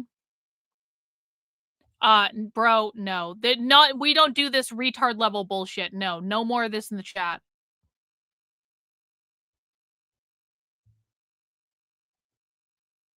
Of the advanced level of the self-organization and the class consciousness, we've never seen anything quite like this in the U.S., at least for several generations. Well, let's talk about what happened after January 23rd. Instead of having an opportunity to really celebrate this massive show of force and this historic milestone, the very next morning, Alex Preddy is killed. He was shot in the back. He was shot 10 times. It's now come out that 2 of the officers involved in the shooting, which, by the way, it wasn't just the 2 of them. He was pinned down by a huge group of federal agents. It looked like there were at least 6 to 8. Dave Rubin can literally go fuck himself. Dave Rubin is a massive fucking fraud that doesn't believe anything except what's going to make him money and maintain his status, and that is it. That's it. And I say that as someone who early on in my career in this whole space, I was on Dave Rubin's show several times, and I was at Dave Rubin's house. I was invited to Dave Rubin's birthday party. Dave Rubin is a massive fucking fraud that just wants to maintain his money and his status, and that's it. And it's sad to say that, but that is the truth. James Lindsay is a massive fraud who has lied to millions of people and doesn't know what the fuck he's talking about. I have debunked James Lindsay's work on countless occasions. James Lindsay has now gone insane. Now, you're a new person, so you may not know this. James, don't listen to anything James Lindsay has to say. I've debunked his work on multiple occasions. You can go back and watch the videos where I have explicitly debunked his work. He has no fucking clue what he's talking about. No clue at all. Agents on top of him, right? Yeah. Well, 2 of them have been suspended. That's part of Trump's partial retreat now, trying to do damage control. But there's no criminal investigation being open. One of the things that we saw was that Kristi Noem immediately said he was brandishing a gun, calling him a violent would-be assassin, saying that he was trying to massacre law enforcement. I mean, incredible baseless slander. This Gregory Bovino character, who's been the commander at large as ICE has been terrorizing city after. Hey, we got a super, I like this, a nice super chat. Yes, over the years we have learned who are grifters and fraudsters. Yes, we have. We have learned who are grifters and fraudsters. Totally. Yup, James does run smear campaigns. James has run several of those smear campaigns on me. By the way, James thinks that if you are in my chat, you are literally in a cult. He thinks this is real. James, I swear to God, this is true. James Lindsay thinks that all of you are in my cult and you are all my sycophants, and that I am controlling you in some way. Should we read the book and paper as you footnote? If you want to. I would say, like, if you want to, I'm working on a book that breaks down all the leftist ideology stuff. That's going to be the next book that gets released, hopefully sooner rather than later. But the Debunking the Communist Manifesto is more like, I wrote the Debunking the Communist Manifesto for people who like have kids that are reading the Communist Manifesto and maybe they're talking to their parents about the Communist Manifesto, or they find a copy of the Communist Manifesto in the bedroom and they want to debunk it. Like it breaks down every part of the document specifically. So it's kind of like Debunking the Communist Manifesto is like, it's like more of like a reference manual if you want to debunk literally every aspect of the Communist Manifesto with footnotes and stuff like that. Do you need to go through and read all of it? No. But it's like it's there if you need it. If you're talking to if you have a kid that is reading the Communist Manifesto, you can say, "Here, son, here's a book that you're going to read, and you're going to write a book report on this or something." It's more of like a reference manual than it is meant to be like descriptive of leftist ideology, which is going to be a different book. It's just not that book. But good question. I appreciate it. Guys, as a reminder, we are looking for 40 more channel memberships. If just 8 people donate 5 channel memberships, we will meet our goal of the day. That would be awesome. City gleefully throwing tear gas canisters himself and going toe to toe with the protesters and defending every move and every atrocity that they've been doing. He goes on CNN and basically his line of argument is don't believe your lying eyes. And he's saying that Preddy was trying to assault the officers, that he had pulled out his gun. I mean, just all of these, it's a slander of the victim that they just killed. And it was incredible. I think that was really part of the tipping point for public opinion nationally. Again, it shows you the lie. You know, they're always talking about how free and democratic the United States is, and you have the right to protest and all that. Here you had someone who was really just there to protest. Yep. And I don't even think he actually originally went there to protest. I think he was in the area and he saw what was happening and he joined in. They knocked down this woman next to him. He is a nurse, right? He worked for the intensive care unit of the Veterans Administration. Ironically, he's a federal employee, a member of AFGE, American Federation of Government Employees. And then they ganged the 6 or 8 whatever ICE agents just ganged up on him. They had him wrestled to the ground, and that's I'm basing it on what they're showing, all these videos. That's when the shots happened. They didn't have the shot when he was standing up, right? When he was filming what was going on with his cell phone. That wasn't when the shot. They waited till they had him on the ground, pinned him on, and then they shot him. Yeah. I mean, what is that if not extrajudicial killing? That's exactly what it is. You know, I mean, the thing is when Renee Good was killed, the government and the Trump administration tried this propaganda about that. Well, it was really she was killed in self-defense because she's using her car to run over the agent. Now that again, when you see the film, it's clear that that's not happening. That was not the case. Absolutely clear from those videos. But maybe they had some people. They had enough confusion in the media that they had some people wondering exactly what happened. But then when the ICE actually kills this guy, Alex, the next day. And is particularly in contrast to what Noam was saying, what Bovino was saying, what Stephen Miller was saying. And then people start seeing the videos that contradict everything that they were saying. I think people understood that both of these people were basically killed by ICE agents. Listen, what you got to understand is this is not gaslighting. They believe this. This is their reality. They live in a completely different universe. They live in a completely different ecosystem. They're not lying. They believe every single thing that they're saying. When they look at the footage of that woman driving her car into ICE agents, they see something. It's not a narrative. They completely believe what they're saying. No, it's not a narrative. A narrative is when conservatives ignore primary source evidence and repeatedly lie to their audience to get them to hate the Democrats. So they're weaponizing everything against the Democrats because it's a political fight. They don't give a fuck about this. That is a narrative. A narrative is when conservatives lie to their audience over and over and over and over and over again to the point where they literally make their audience retarded and unhinged from reality because they fucking know they're lying. They know they're lying. Glenn Beck knows he's lying. Everyone at the Daily Wire knows they're lying. Everyone at the Blaze knows they're fucking lying. Everyone at Fox News knows they're fucking lying. They're all lying. That is a narrative. That is not the same as what's going on here. They're not lying. They believe every single thing that they're saying. It is a completely different reality because they have a completely different subculture. They have a completely different information sources. They look at the same thing you look at and they see it totally differently because of the information that they are consuming.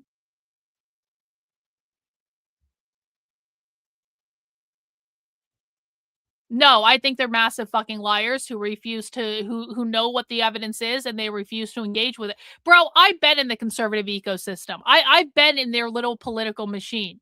It is made very clear to you what the talking points are. It is made very clear to you what you're allowed to say and what you're not allowed to say. And when you deviate from the approved talking points, they cancel you and defame you massively all over the internet. They know what they're doing. I've been in their system. I have seen it firsthand for myself. If you don't follow the approved talking points, you are discarded and defamed and slandered, and you are dragged through the mud, and they will go after your friends and family if you don't say what they want you to say. So no, I don't believe they believe it. I think there's been more than enough evidence at this point.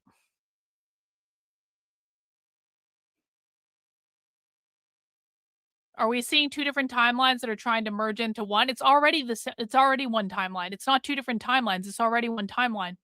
Like, reality is reality. Why are they lying? Because they profit. They profit by lying. They make money and guys, your influencers make money by lying to you. Your influencers maintain their status in the conservative ecosystem by lying to you. It benefits them for you to be misinformed. They benefit when their audience doesn't know what the fuck is going on. I cannot tell you, for new people, I just want to do a poll of the chat. I want to demonstrate something to new people. Press 1 in my chat if you have tried to share evidence of my work with your favorite conservative influencer to make sure they were properly informing their audience, and that conservative influencer ignored you, ridiculed you, blocked you for sharing it. 1 in the chat if you have tried to share accurate information and you have been ignored, you have been blocked, you have been ridiculed by right-wing influencers. This happens all the time on my channel. Look at all the ones in the chat. Do you know how many people, this is again for the new people to demonstrate this. Do you know how many people in my audience have tried to get this information out there and they are blocked by the people they're sharing it with? They are fucking ignored. They are called names. They are ridiculed. It's like, it is every fucking day. And it's not just me. It's not just me. Look at all the ones in the chat. It's happened over and over and over and over and over and over and over again. This is what I'm trying to tell you guys. It is not that the conservative influencers do not have access to the information. They have access to the information. We've made sure they have access to it. Nick Fuentes does listen. I know Nick Fuentes listens. I know that for 100%. They have access to the information and they don't fucking use it, and they ridicule the people that give it to them, and they block the people that give it to them, and they just keep fucking lying. The reason they lie is because they make money by lying to you. They benefit when you don't know what's going on. They maintain their status by lying to you and misinforming their audience. There are people who've made entire fucking careers out of this. Andy, no. And if you don't believe me, just try sharing the information you see on this channel with them and you see how it goes, because you saw all the ones in the chat. Yeah, Owen Schroyer's coming on the channel probably next week. We're trying to figure out a day and time, but Owen Schroyer and I are talking, and he is going to come on the channel, and we're going to have a nice little chat. And it's going to be awesome. Hey, thanks so much for the super chat. Appreciate it. I break it down in a super chat and they stop reading halfway through and so this has actually happened. So this guy has sent in super chats to other people and they don't even show him the respect of reading his full fucking super chat. I break it down in a super chat and they stop reading halfway through and take the super chat off the screen. Oh, I don't know about any of that, but I know this is the narrative that I'm supposed to be talking about. This happens all the time, guys. It literally happens all the time. If I send Nick a super chat tonight, no. Listen, I'm not going to tell anyone. I'm not going to tell. If you want to send Nick a super chat, say whatever you feel like saying. I adore Nick Fuentes. I think he's fucking awesome. I'm not going to ask anyone to send a super chat on my behalf. I'm not going to tell you what to say, but you say whatever you want to say. And of course, I appreciate it when people share my work, but like it puts me in a weird position. I don't want people to think I'm asking people to super chat Nick Fuentes on my behalf, because I'm not. But I can't tell you what to do, okay? So if you want to do that, I appreciate you for it. Hey, welcome Jay Jones to the channel. W for you. Thanks for joining my cult, bro. I appreciate it. Let's see, guys. We're at a standstill with channel memberships. We need 30, guys. We need 38 more channel memberships, and we have an hour, okay? We have 1 hour to get 38 new channel members to meet the goal for the day. Can we do it? If 8 people send in 5 channel memberships each, we hit the goal. So I believe in you. We can do this. Bring 100 new people into the channel. Get 100 new people to spy stream tonight. It'll be awesome. Absolutely. I mean, it's incredibly brazen. And in this day and age, you have all of this footage from all these different angles because everyone has a phone and everyone's filming it. And so there's no question about what you're seeing with your eyes. And they can analyze this footage. They can zoom it in. I mean, the one of the clips that I saw, you can see that the agent, someone spots a gun saying, okay, he's got a gun on him. Once he's tackled and he's pinned down. Ghost Wolf. And then they... W's Ghost Wolf 10 channel memberships. That's awesome. Are we about to go on a channel membership run? I feel like we're about to go on a channel membership run. We got 72. Let's see who else wants to send in some channel memberships. We got Mac B gifting a channel membership. W's in the chat for Mac B gifting. Yo, T-Mac! 20 channel memberships. Holy shit. W's to T-Mac for that. We got Eyebrew here, 10 channel memberships. W's in the chat for Eyebrew. Wow. Did we make it? Or wait, it's still awarding memberships. Let me see how this pans out. One other podcast I listen to and I'm discounted all the time. Yup, see, you've done it too. You've tried to send in a super chat telling people about this and they're like, we don't want to hear it. Yo, guys, we did it. We did it. We met the goal. Yo, did we just get more? Holy shit, you guys rock. You guys rock. Tolkien fan says, I tried to explain this ideology to a couple conservatives I work with, and their response was, have you found Jesus? Yeah, they love that one. That is the mentality. So true. Old Sub Salary with the W's. 5 channel memberships. You guys rock. You guys rock. We have achieved our goal, ladies and gentlemen, and we have even surpassed it. 108 new channel members. You guys rule. That's 108 more people that are going to be able to come to Spy Stream in about an hour. Thank you so much for supporting my work. I really appreciate it. I'm 100% independently funded by you guys. I can't do this without you. And I love all the gifted channel memberships, welcoming 108 new people into our community today so everyone can come to Spy Stream in a little bit. You guys rule.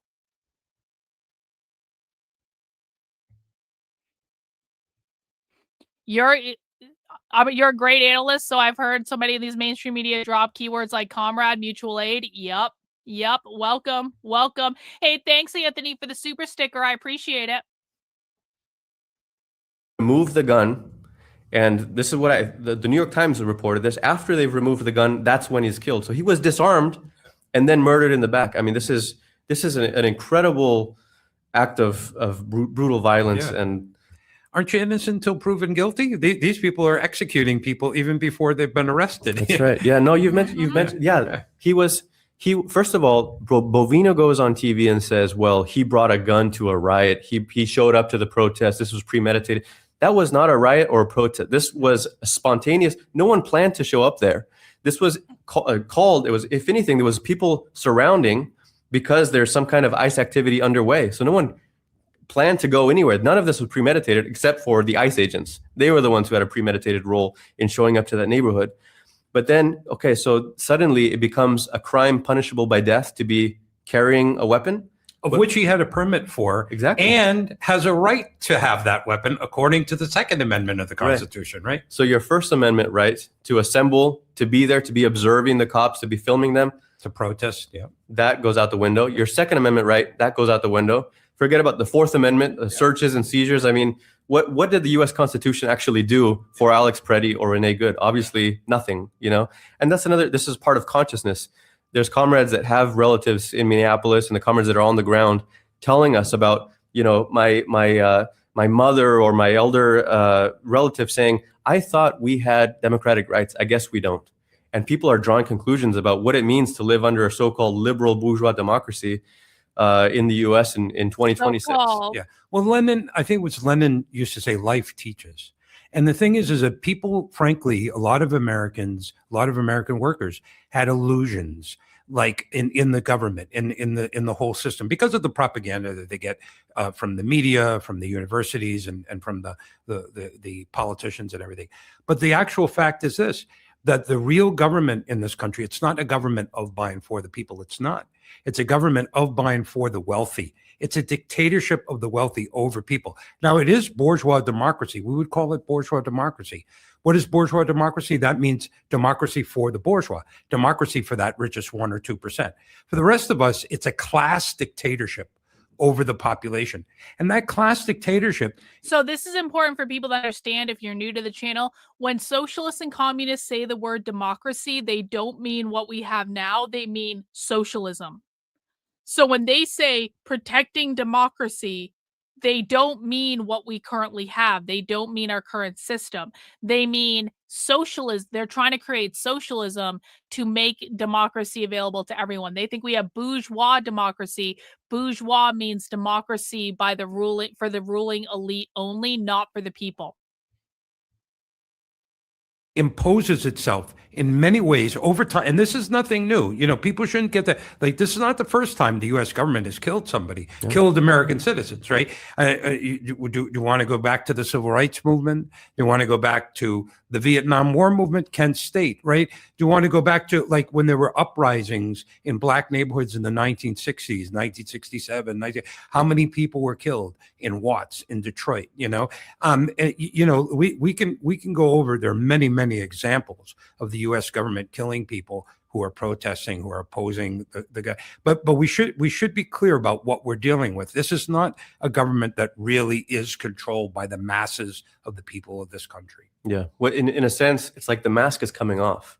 It's not that Trump is making the government worse as a more authoritarian thing. It's like, if anything, what Trump is doing is he's dispensing with all the niceties when we used to cover things with a veneer and say, well, you do have your democratic rights and these are sacred rights and we're not going to question. It's just what he's doing on the international arena as well, by the way. I mean, we don't get completely sidetracked here, but we're talking about the end of the liberal world order. What does that mean? We're not going to use fig leaf of democracy and human rights. We're just going to say it straight. We want to take Greenland. We want to take, these are our interests. We're going to take them. Venezuela's oil. We're just going to, no regard for the question of rights and all. Hey, well, the same thing is happening to. Listen. I want everyone to know the reason I ask people to give channel memberships is because I know there are people that don't have the money to be able to afford the channel. I wish you had been gifted a channel membership when we gave them out. Maybe you will be at some point. Make sure you have your profile set up to receive channel memberships. But the reason I ask people to gift channel memberships is because I know that not everyone can afford to support my work. And it's totally fine. If you're here enjoying it and you're learning something from it, I want you to be here. I want to make as much of my work as possible free for everyone. And the support of other people allow me to do that. So I don't want anyone who can't afford to support my work to feel guilty about it. The reason I ask for support from other people is because there are people who can afford to support it, and they balance out the people like you who are on a fixed income that makes it really difficult for you. And I understand that, and I appreciate you being on the channel. And I hope you get gifted a channel membership. They're random. I can't control it. I would gift you one myself if I could, but that's just not the way the system works. So I appreciate you being here. Domestically.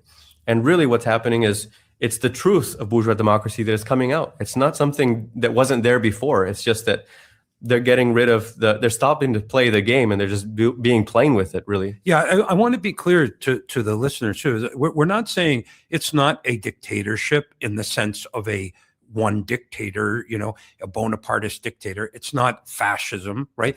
But what it is, it's a class dictatorship. The bourgeois democracy is a class dictatorship, and the bourgeois state imposes its rule, and it will, in fact, in terms of democratic rights, as far as the bourgeois state is concerned, it would like to take as many democratic rights away from people as it possibly can.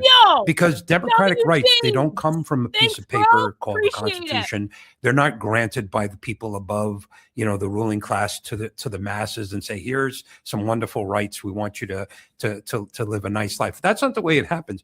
All rights that people have are fought for, and they're won as a byproduct of struggle. And if people don't fight for those rights, at certain times the government will seek to take those rights away. So what we have here is a struggle over democratic rights. And this movement, part of this movement, is to fight, to push and defend the democratic rights of the population, the democratic rights of the working class against the government of the ruling class. Yeah. So in other words, to defend rights, you need to mobilize. You can only rely on the power of the working class, the strength of numbers and mass action, which is what we're seeing on the streets of Minneapolis. I think, and that's the point, is that democratic rights aren't secured by, like you said, a piece of paper or like, oh, these are the rules of the system. You can't break the rules. I have rights. Truth is, you don't have those rights unless you can fight for them collectively, which is what people are doing. If it were a question of a dictatorship, if you didn't have a bourgeois democracy, if we were slipping into fascism, then instead of the working class having the ability to fight back, swarming law enforcement officers, organizing spontaneously in a massive way, and quite openly defying, what you'd have is the opposite. You would have people going underground, and you would have a movement that's capable of crushing the power of the labor movement, making the unions illegal, making strikes illegal. In some ways, they've already kind of made an effective strike illegal through laws like Taft-Hartley, which they passed after the last time we had a wave of general strikes. It's illegal to have a solidarity strike.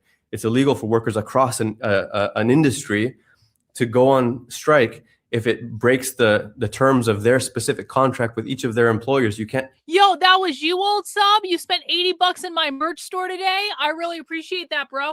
Guys, if you want to check out my merch store, I don't talk about it as much as I should. I really need to get more into plugging the merch store. You want to know why? Because my merch store is fucking awesome and I have really cool merch in it. But if you want to check out my merch store, it is Red Menace Supply. That is redmenacesupply.com.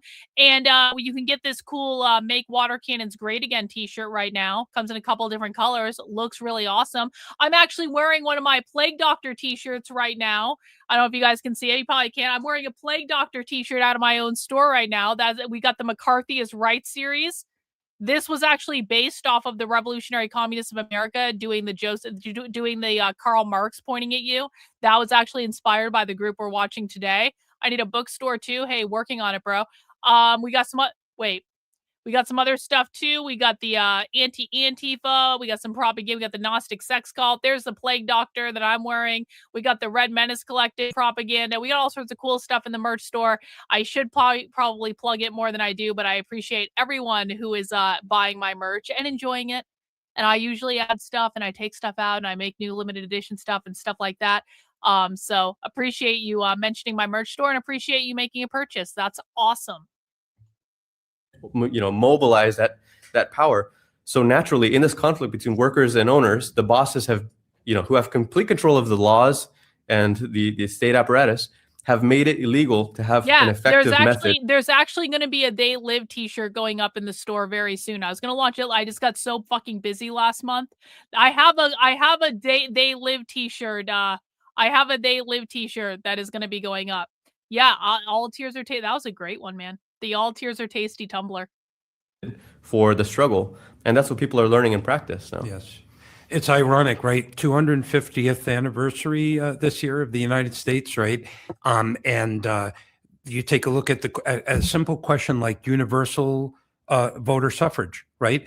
So when did we get anything close to universal voting suffrage in this country? And how did we get it?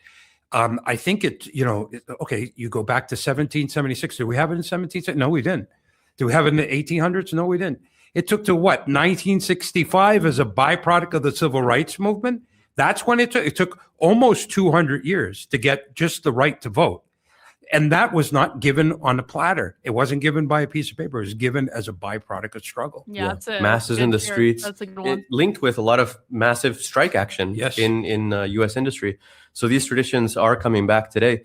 I mean, this is one thing I want to just say. There was someone who reached out to us after our last episode a week ago, who was saying that he described himself as a labor leader. He says that in the last episode, one of the hosts was flummoxed that the unions were not using the word general strike. He says, as a union leader myself, we are versed in labor laws such as Taft-Hartley, which to my understanding bans general strikes or wildcat strikes, and that reach across workplaces or industries. Endorsing such a strike could risk their charter and their future abilities to collectively bargain for their employees. It's basically a death sentence for the union. What would you respond? Well, I think... Hang on one second. Are you guys learning something by watching this stream? Let me know. Birdman! I know we're not supposed to make fun of, but allow just one. I could not stop seeing the guy as Mr. Potato Head and Colonel Sanders. He does kind of look like Colonel Sanders, doesn't he? I'll allow it because you sent me money, Birdman Racing. I really do appreciate it. Thanks so much for the support. You guys learning something? One in the chat if you're learning something by watching this and listening. 2 in the chat if you haven't learned anything yet. Let me know. We still got a ways to go. We still got about 40 more minutes before we have to go to Spy Stream. So we got plenty of time. That listener for writing to us, because it's a very interesting point. But let's look at this. First of all, Taft-Hartley. How many people know what Taft-Hartley is? Or why it was passed? How many people know? The fact is has the labor movement in the last decades, have they been alerting the working class to the existence of this law and how reactionary and undemocratic it is? They have not. They don't say a peep. Have they been demanding that the politicians in Washington repeal that? No. In fact, to be honest with you, the labor leaders, they endorse all these Democrats. The Democrats get elected to Congress, right? They have control of the presidency and both houses of Congress. Have the Democrats even tried to repeal Taft-Hartley? On January 22nd, I attended a neighborhood-wide Zoom meeting that was organized in a Signal group chat for my neighborhood. I was able to raise ideas to expand the movement. I explained the need for any unions who are involved to reach out to other unions, do public appeals to get other unions involved. I explained that the unions who are putting this movement forward need to organize the unorganized, holding organizing drives. I explained that this strike needs to shut down. The unions need to organize people in front of a giant posters of communist stuff. But he was about to say something else interesting. Listen. I was able to raise ideas to expand the movement. I explained the need for any unions who are involved to reach out to other unions, do public appeals to get other unions involved. I explained that the unions who are putting this movement forward need to organize the unorganized, holding organizing drives.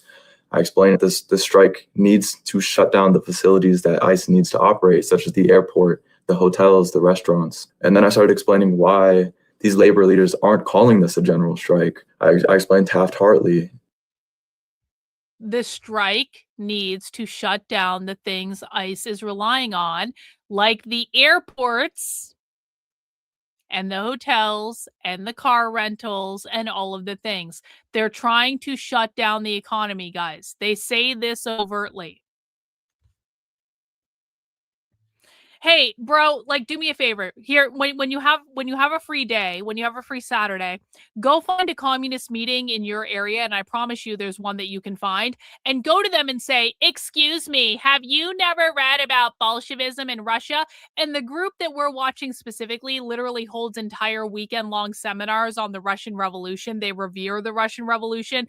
They probably have studied the Russian Revolution more than you have, if I'm being honest. They talk about the Russian Revolution literally all the fucking time. This group specifically, the RCA, they hold entire weekend long seminars about it. They're going to be able to run circles around you on it. And so if you go to one of their meetings and you go, excuse me, but do you know anything about this? You watch and see how that works out for you, bro. You watch and see what happens. Thanks for the super chat, Prince. Off topic, you've said this before, but I forget. Why do you think the 60s liberal is to blame for why these ideologies? I never said the 60s liberal is to blame. There has never been one single time when I have said the 60s liberal is to blame for anything. I promise you that has never happened.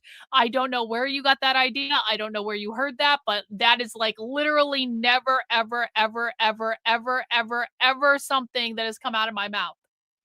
So I don't know how to answer your super chat because I've never said that. I never would say that. That is not even in my framework. Yeah, like no one remembers that. So I don't know where you heard that, but it definitely was not me. But I do appreciate the super chat, and I'm going to keep it anyway. Yes, he does, doesn't he? This guy has a poster that says they need to fight the liberals. It's right up here. This poster right here. Fight Trump and the liberals. That's what it says, guys. They consider liberals to be their enemy. So much so that they made a poster. And I was explaining that like this law exists so the workers can never realize their true power as a class. I explained that this law only works in favor of the billionaires, of the capitalists. The Zoom meeting was getting flooded with hearts and like thumbs up. And then all of a sudden, someone cuts me off, stops me from speaking. This person says, "These are all great ideas, but we're having this day of action tomorrow, so it's too late." And then I said, tomorrow we could make this happen. We're going to be at the Target Center, which is a venue that can hold 20,000 people. We could organize it block by block, neighborhood by neighborhood, elect delegates to form strike committees. Well, where did he get brainwashed? I meant to mention this earlier. We have seen multiple videos from the Revolutionary Communists of America talking about recruiting high school students. We have seen videos of high school students talking about how they're members of the Revolutionary Communists of America.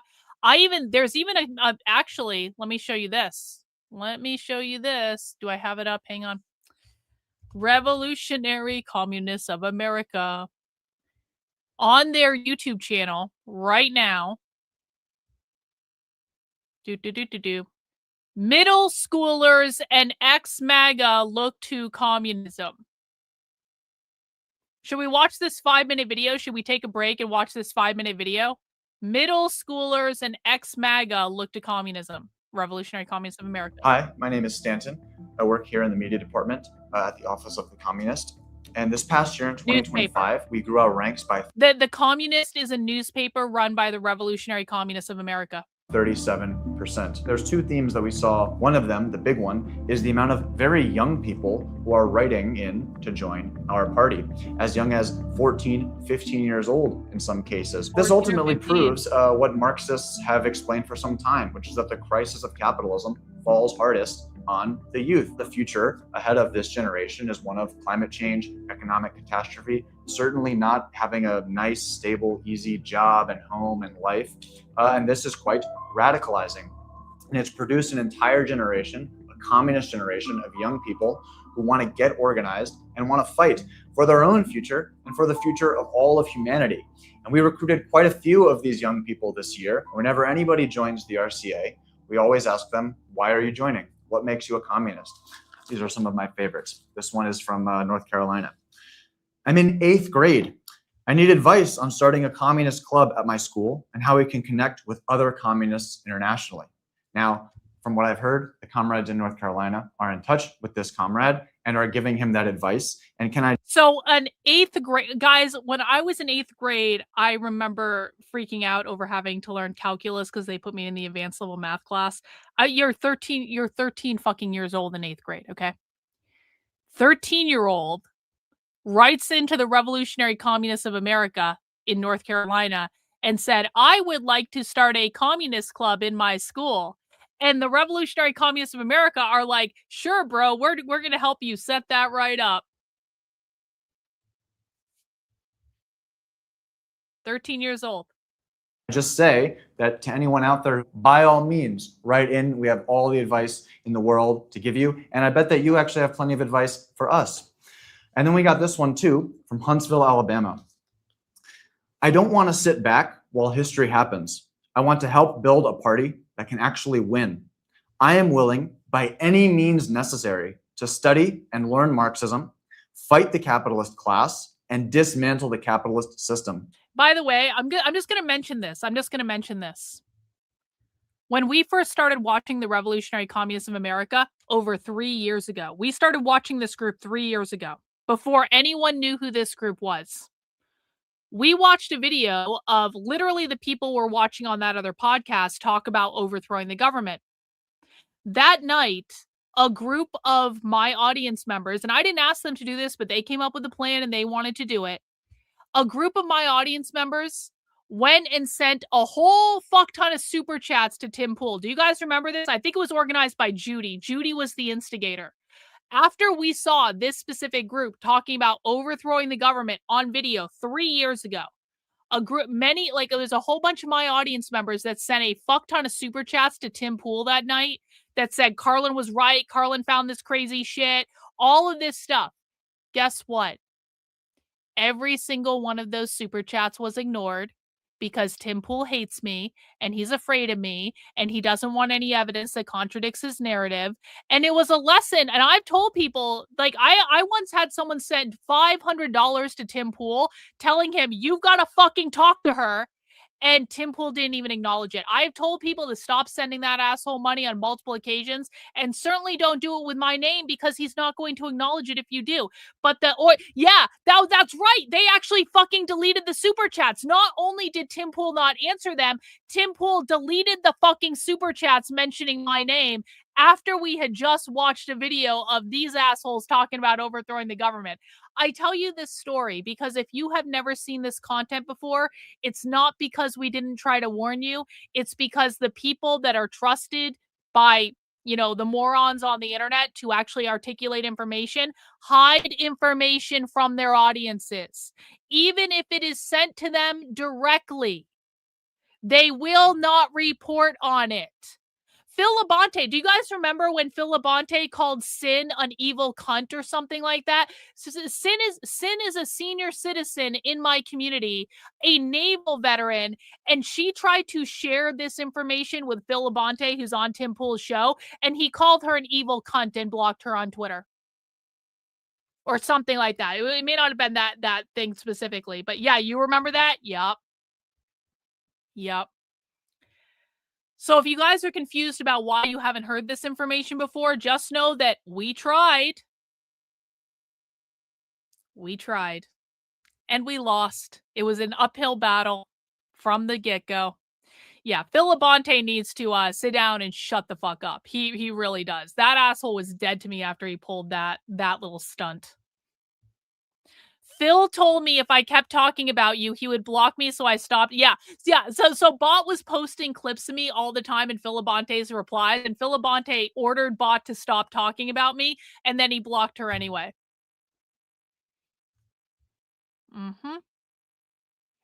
For everyone who's curious about why I will never go on Tim Pool's show, there's reasons for that. There's reasons for that. Anyway, back to this. That's why I want to join the RCA.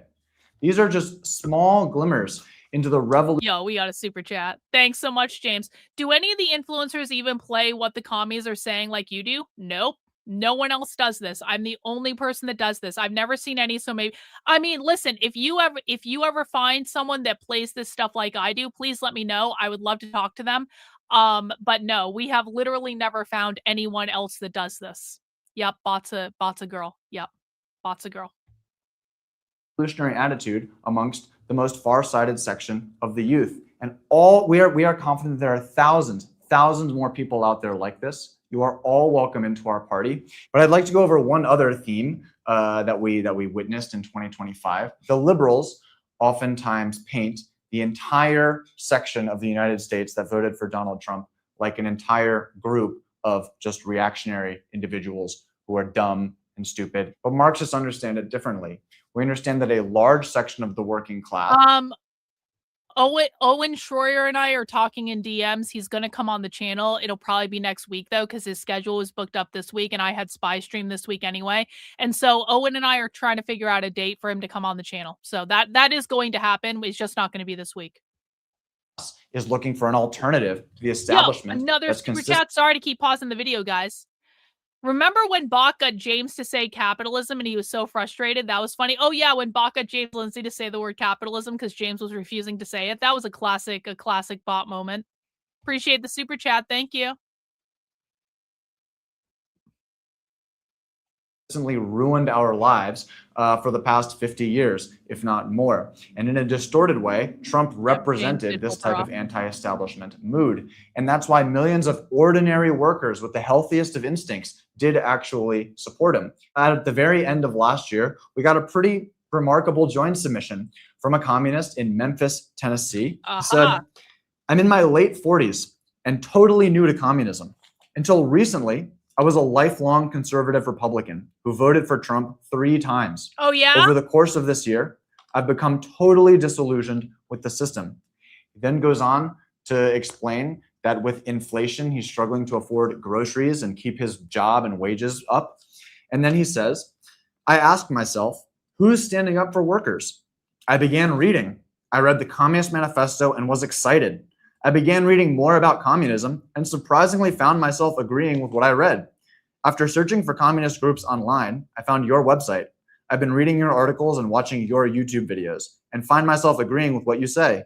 I still have a few questions, but I would like to get involved." He's since signed up as a dues-paying Sustainer member, and I know bought a treasure trove of Marxist books from our bookstore.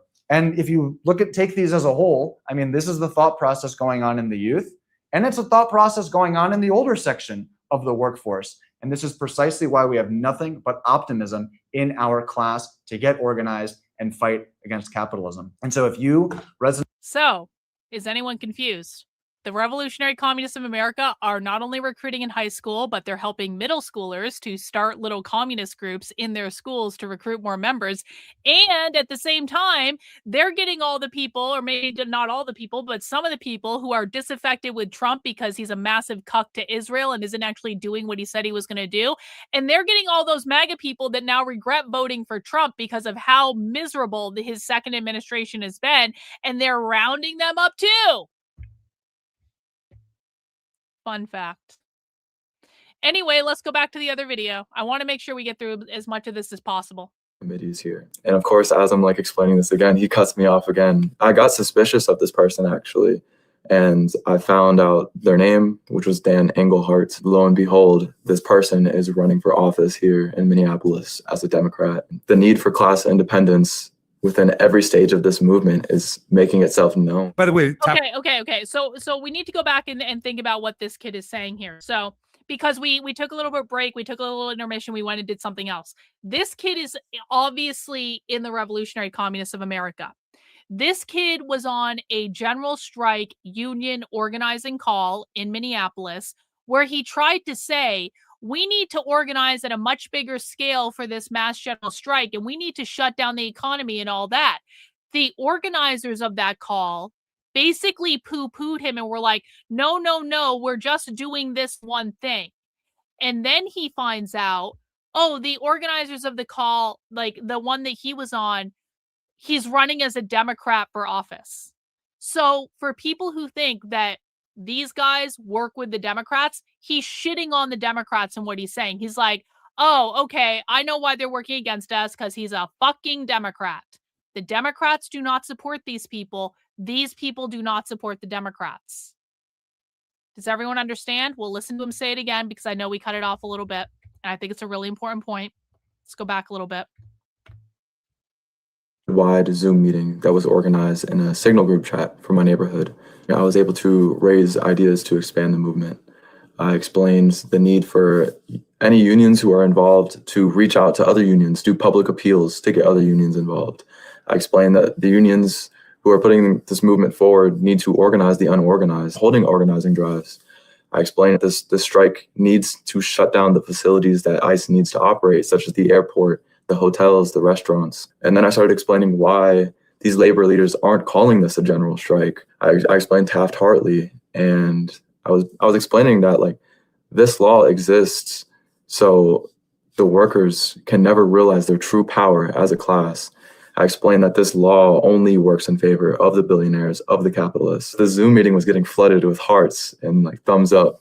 And then all of a sudden, someone cuts me off stops me from speaking. This person says, "These are all great ideas, but we're having this day of action tomorrow, so it's too late." And then I said, tomorrow we could make this happen. We're going to be at the Target Center, which is a venue that can hold 20,000 people. We could organize it block by block, neighborhood by neighborhood, elect delegates to form strike committees here. And of course, as I'm like explaining this again, he cuts me off again. I got suspicious of this person actually. And I found out their name, which was Dan Engelhardt. Lo and behold, this person is running for office here in Minneapolis as a Democrat. The need for class independence within every stage of this movement is making itself known. By the way, Taft-Hartley was passed under a Democratic president. That's right. President Trump. So again, what they're saying, this whole section of the presentation is the Democrats are not going to help us. The Democrats are not going to save us. Fuck the Democrats. The Democrats suck. They never do anything. Does everyone understand this? This is the communists shit talking the Democrats. Thanks so much, Mad Miller, over on Rumble. Mike Shelby of the Forward Observer has a counterinsurgency experience. I appreciate you sending in the Rumble rant, Mad Miller.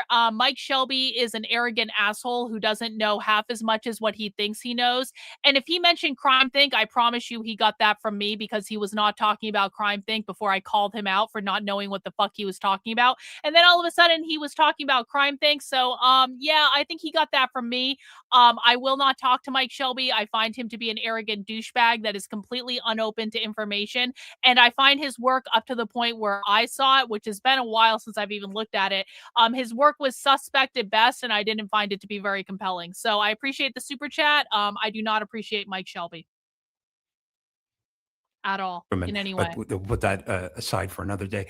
But the fact is the first thing the labor leaders should be doing is we should have a whole national discussion and a whole national debate, making people aware of Taft-Hartley and a campaign to repeal Taft-Hartley. That's the first thing. But coupled with that, there should be a national campaign on how to fight Taft-Hartley and beat Taft-Hartley, even if it hasn't been repealed. Because ultimately, you can pass whatever law you want. But the fact is that the working class has power, potential power, and that is the power to not do work. Nothing can happen without the working class. Nothing can be constructed. Nothing can be manufactured. No goods or people can be moved from point A to point B without the working class. It's the kind permission of the working class that Ted Grant talked about. Shit. It's the kind permission that allows society to function. There's a lot of potential power there. And just like other... That's crazy. The Mennonites are now anti-ICE. I don't even know what to make of that. Reactionary laws in the past have been struck down by mass movements like the civil rights movement, brought that down. This law can also be challenged, right? And if you go on strike and they try to remove your charter, my question is the labor movement should have a massive campaign to defend that union. There are many ways to do this. And we're talking about this in Minneapolis without a lot of leadership, where the masses themselves, how ingenious they are in trying to come together through mass struggle to try to change things. This can happen on a national basis. And by the way, the labor movement has a lot of power beyond its numbers, because remember the railway workers, they were going to go on strike, and then Biden passed that law to stop. The railway workers, as a percentage of the population, a very small percentage, but if you stop rail freight in this country, you're going to have a huge economic impact. What is it? Something like 40% of freight is transported through the rail. 40% of freight. Don't you think that's going to have an impact on the economy? That small layer of workers have a tremendous amount of power. Longshore have tremendous power. Construction workers, manufacturing workers, hospital workers, bus drivers, all of these workers, they're strategically placed and have a tremendous amount of power. They could absolutely help to mobilize the rest of the population. So the labor movement has to be not fearful. They have to call out the government. It shouldn't be the workers who are afraid of the government. It should be the government and the employers that are afraid of the workers. That's right. I would say to the labor leaders, are you still afraid now? After Alex Preddy was shot, after Renee Good. W's for Mad Miller over on Rumble, gifting a channel membership. Really appreciate that, bro. Thanks so much. Rumble, I got the hookup for you guys for Spy Stream later. Don't worry about it. You're going to be able to join us as well. I appreciate everyone watching on Rumble right now. Been getting a much bigger Rumble audience lately, which is rad. Let's see, we got a super chat. Not that one, this one. Karlyn, after all these years, seeing our country marching towards this destruction is so frustrating. After all these years, I'm still trying to stay positive, especially seeing these high school walkouts. You know, if we wake people up, maybe there's hope. You know what? Who's to say what could happen, Little Miss? Who's to say? Maybe there will be a miracle from the universe to save us from our own destruction. But I really do appreciate it. Thanks so much for the super chat and your ongoing support. Okay, hang on a second.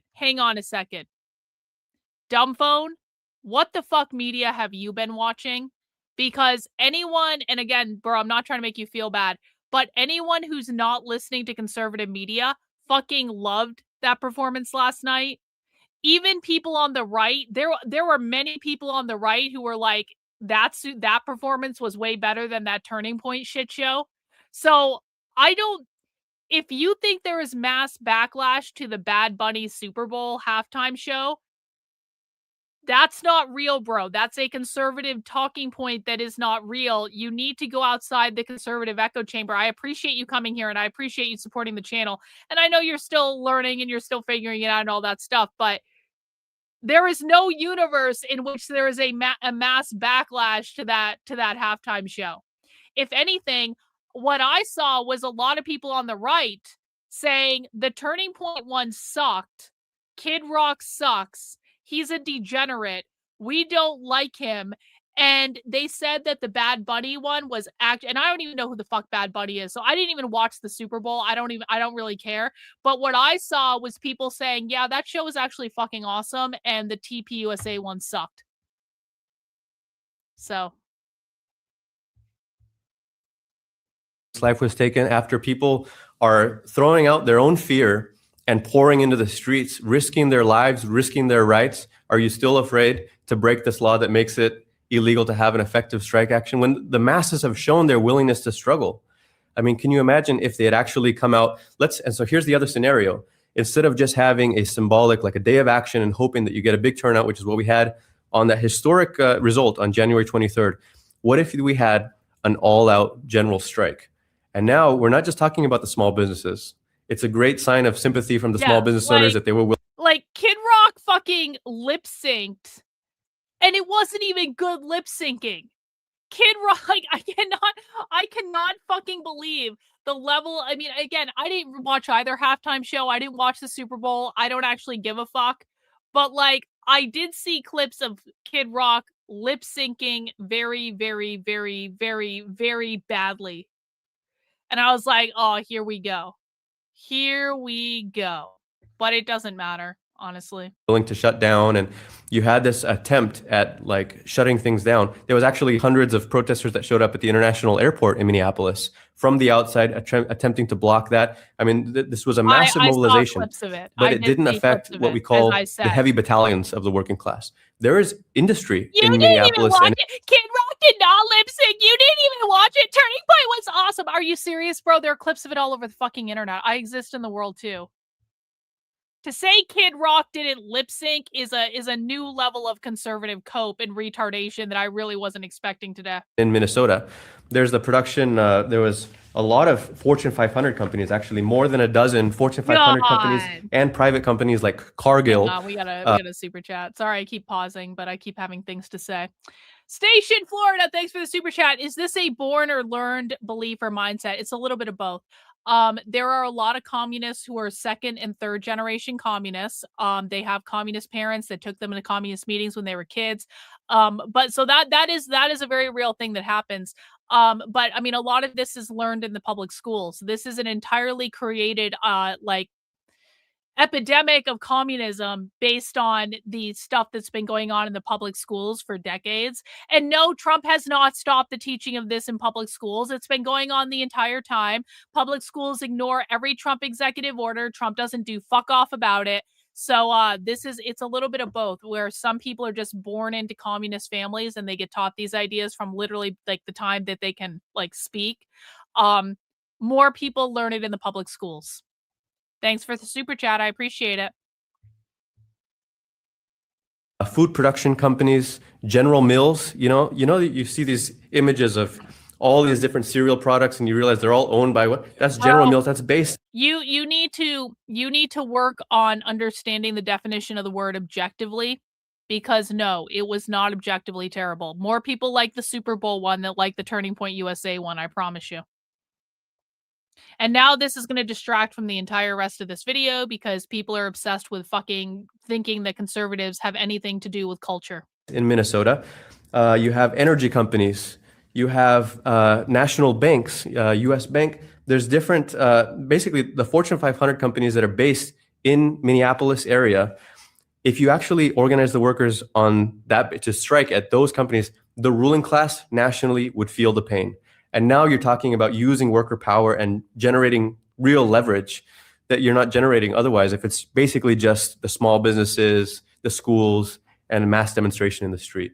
You know, there was the IWW had an organizer, Joe Hill. He wrote a lot of songs and all that. He was executed by the state. But before he was executed, he said, when people were talking about mourning his potential execution, he said, don't mourn, organize. And I think the heads of the Minneapolis Labor Federation, St. Paul Labor Federation, those two especially should have got together immediately after Alex was murdered. And this is a union member who was murdered. If you allow the precedent of the federal government to murder a union member and it goes unanswered, what is that? That's a sign of weakness, not a sign of strength, right? So they should have immediately called a mass meeting, right, throughout the Twin Cities, said, we're going to have a response to this. And they should have appealed to the labor movement statewide, to the labor movement nationally, to do something, to call for a national general strike and say, are we going to allow the federal government to just kill one of our members like this? Is that what we're going to allow? Or are we going to show them that we're not going to allow this? Imagine that if they had done that, I think they would have got an echo. Because look at nationwide how many people were angry and opposed to it. There were, by the way, on the 23rd and afterwards, there have been solidarity protests around the country, right? Even though it's not organized by the AFL-CIO, it's not organized by the, but that's happened just organically, right? Imagine if the labor movement, which has federations in all 50 states, the District of Columbia, the New York City Central Labor Council has 400 locals, right? Was it 1.4 million members, something like that? Over a million, yeah. When you're going to tell me that they don't have the capability of organizing a massive protest? Yes, they do. There's all this potential out there. The problem is the leadership doesn't see its role in that way. Yeah, and when you say that, like, for instance, setting up a picket line, the way the law is, like, you have to make it permeable. You have to allow the scabs to come in, which means you're not actually paralyzing the workplace. Now, if you defy that, you're risking a confrontation with law enforcement, right? They could come, they could make arrests, then you have legal troubles. Like, you understand why the labor leaders say, well, we can't get into all this trouble. But what happens if that happens across an industry or across an entire city? The police are outnumbered. There's nothing that they can do. The power is suddenly. Okay, since we are still distracted by the Super Bowl. Conservatives, you understand that there is a whole world of art that has nothing to do with slapping raw meat on yourselves, right? You understand that, right? There is a whole world of art and culture and museums and galleries and artists and craft shows and all sorts of other creatives that literally has not here is what I've seen in my Twitter feed for the last couple days, and people, because I posted on Twitter yesterday, I posted on Twitter that the left knows how to do art and the right has no fucking clue. The response I got is, our art honors God, the left's art honors Satan. Conservatives really believe that there's only two ways to do art in the world. It's God, which is boring, or Satan, which is usually just designed to trigger people. They have no conception of the fact that there is like an entire world of art that is neither about God nor about Satan, and they have it cannot permeate their heads at all for some reason. You guys don't know how to fucking do art. You want to know why more people like the Bad Bunny bullshit fucking social justice Super Bowl halftime show than like the Turning Point show? Because the Turning Point show was typical conservative boomer fucking slop. It sucked. It wasn't even that good. It was pre-recorded. Kid Rock fucking sucked. He's a goddamn pedophile, by the way. I don't know why the fuck you guys are supporting pedophiles, but his music is literally pedophilic if you listen to the fucking lyrics. So don't fucking preach to me about God and Satan when you are lifting up some fucking redneck asshole that's talking about fucking underage girls. The left understands how to do art and culture. The right has no fucking clue what art and culture is. And they make up all this shit to say, you're just against Jesus. No, has nothing to do with fucking Jesus, has nothing to do with fucking Satan. There is a world full of art out there that has nothing to do with either of those topics. And most of the people making that art want nothing to do with the conservative boomer con movement. In the hands of the working class, and that is the prospect that you would have faced in Minneapolis. And this thing you're talking about, spreading this general strike call nationally, is absolutely the way that we should be escalating this movement against what Trump is doing, and not just against future deployments of the National Guard. There is no guarantee that he's going to pull the troops out, that he's going to pull out all of these federal agencies that are on the ground. You still have over 20,000 ICE members and these other Border Patrol agencies, these masked thugs that are going city to city. There's no guarantee that there's not going to be another attack, another violent confrontation. There's no criminal investigation underway for any of these killers, that have taken the lives of Alex Preddy or Renee Good. And yes, as you've said, they targeted a union member. They've killed a federal worker after all the attacks on the federal workers union. I mean, and now for Trump to be trying to do damage control and say, we're going to de-escalate. And I had a phone call with Waltz and with Frey, and we're on the same wavelength. And, I'm sure that Waltz was saying, you need to help us here because otherwise we're going to have a full-on uprising, and you don't want that, and I don't want that. And so they're trying to calm things down. But I mean, you could see how very quickly this could have gotten out of hand. Absolutely. The movement should take credit and should build its own confidence from like a semi-victory. That the fact that Trump has had to retreat a little bit on this, that there is a part of it that's a victory. But like you said, Trump is retreating, and that is a victory. This is how the left perceives this. Is what I've tried to tell people. People think Tom Homan's going to come in and fix Minneapolis, and Trump is going to lay down the law. Well, according to the left, Trump is bending the knee to what they want them to do, and Trump is retreating and not doing fuck off about anything that they're doing. That's a victory in one battle, but this war is not over, That's right. So the signal that Trump is sending, I mean, it's a complete vindication of all of these methods that have been employed on the ground in Minneapolis. Basically, he's acknowledging he has to pull back because this has been politically damaging for him. Public opinion has Trump is acknowledging that he has to pull back out of Minneapolis because this is publicly embarrassing for him. The left is winning on the ground in Minneapolis. Trump is losing, and public opinion is turning against Trump. Totally turned against ICE. I mean, he's losing. Even his base is divided over the handling of this. People don't like to see this kind of violence and these masked thugs and all. Let's listen to this again. On this, that there is a part of it that's a victory. But like you said, that's a victory in one battle, but this war is not over, That's right. So the signal that Trump is sending, I mean, it's a complete vindication of all of these methods that have been employed on the ground in Minneapolis. Basically, he's acknowledging he has to pull back because this has been politically damaging for him. Public opinion has totally turned against ICE. I mean, he's losing. Even his base is divided over the handling of this. People don't like to see this kind of violence, these masked thugs and all of this. But basically what the signal that he's sending is, if you strike, if you have massive action, if you have local organization, if you fight back, then the federal government will pull back. He's sending I mean, that is the victory. That's the moral victory of this movement. That needs to be picked up nationally because that's the whole, finally, the one force capable of defeating Trump, of defeating his every move, of defeating ICE and all of these raids and this reign of terror. That force has emerged, and it's the working class. So what they're saying is Trump has sent the left a signal that everything they are doing in Minneapolis is working.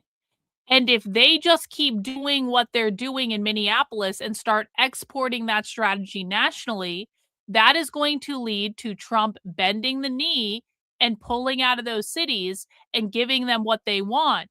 Does everyone understand this? Let's listen to this again, because this is possibly the most important point of this entire fucking episode.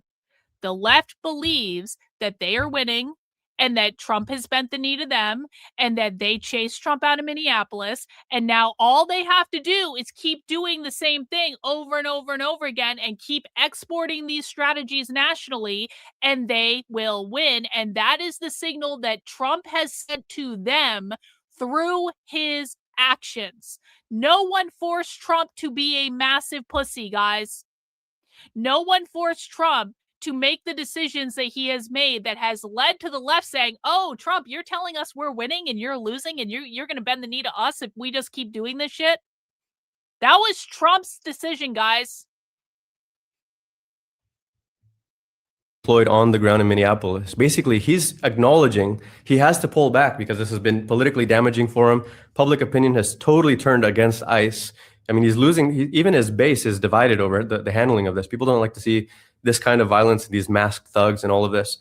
But basically what the signal that he's sending is, if you strike, if you have massive action, if you have local organization, if you fight back, then the federal government will pull back. He's sending the signal. I mean, that is the victory. That's the moral victory of this movement. That needs to be picked up nationally, because that's the whole, finally, the one force capable of defeating Trump, of defeating his every move, of defeating ICE and all of these raids and this reign of terror. That force has emerged, and it's the working class. That is the one force. And we've been explaining tirelessly, you can't lean on the Democrats. You can't expect the courts to be the guardrail on Trumpism. Actually, its own strength put a stop to this. And now we have a model. Now the question is, Minneapolis, that needs to be replicated nationwide. And we need to bring in the heavy battalions of the working class. If you have the unions officialize the endorsement for a genuine strike action and say, we're going to get out ahead of this, we're going to give this proper organization, I mean, you would have that again, we would have another level historic event, because that would completely turn the tables on the US political landscape. Absolutely. All right. I think that's enough. I think you get the point. Guys, we need to wrap this up because in about half an hour, we are going into Spy Stream. Actually, the Spy Stream is going to kick up very soon. It's going to kick up basically as soon as I end this stream, because we have a live leftist meeting that we are watching tonight. If you have yet to become a member on one of my platforms, you still have some time to do so. You can join us for Spy Stream tonight by becoming a member of my Substack. That is Karlyn, Karlyn.substack.com. You can become a YouTube channel member. You can become a local supporter. You can become a Patreon supporter. You can find the information as a Twitter subscriber as well. I highly recommend a YouTube channel membership or a Substack membership as the #1 way to get access to this information. But if you want to do one of the other ones, that's totally fine too. Tonight, we're going to be watching a live leftist organizing meeting where they are going to be explicitly talking about how to recruit and radicalize non-socialists to the far left. So you still have time to become a YouTube channel member, still have time to join the Substack. Guys, if you are a YouTube channel member, what you need to do, if you are a YouTube channel member, where you find the information for Spy Stream is you go to the homepage of my YouTube channel. You then click on the post tab, and underneath the post tab, the very first thing you will see is the link to Spy Stream. Okay, you can't see it on this one because I'm not logged in under my account, but you will see it if you are a YouTube channel member. If you're a Substack supporter, you go to karlyn.substack.com. You click on this, you scroll down, and then you keep scrolling. I'm not going to scroll anymore, but if you kept scrolling, you would find the link to the Spy Stream. You can find it on the other platforms that you can support my work on as well. Yo! We got Greek Heaton with the 10 gifted channel memberships on the way out the door.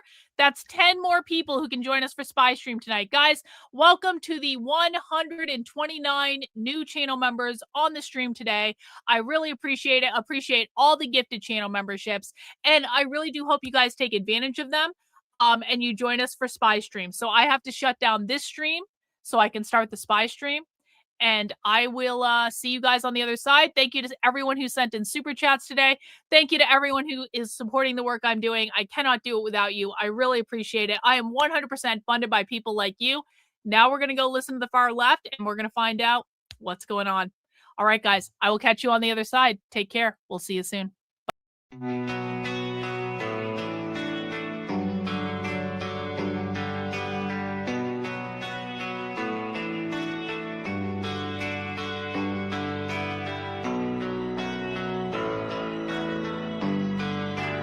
How are you feeling?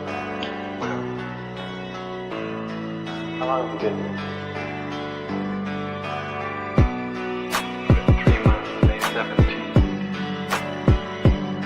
And what brought you?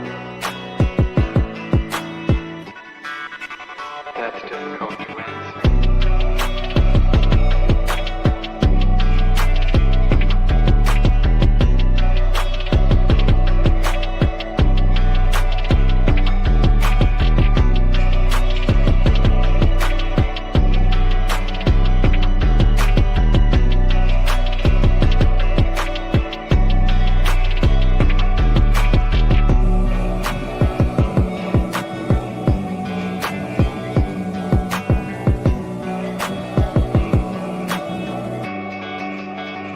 Some idea.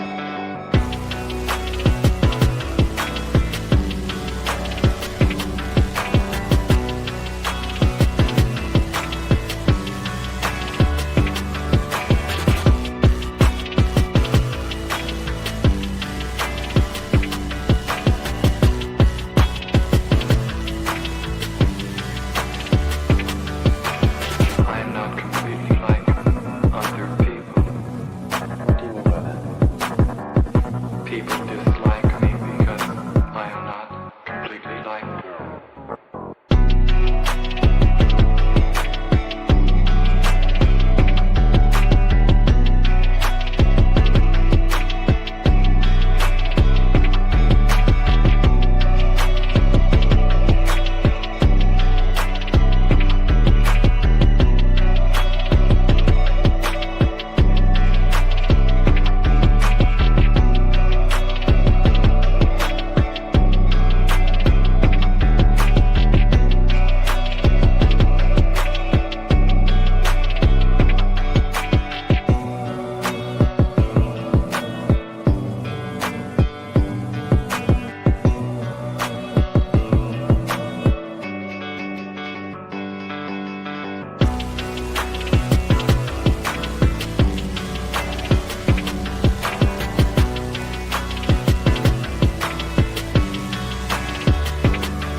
I am trying to do with my life something which few people try to do, and this influences my thinking and consequently my action. What is it you're trying to do with your life? Play the piano for people. I'm not clear. How is it that playing the piano for people has eventually resulted in your being here in the hospital?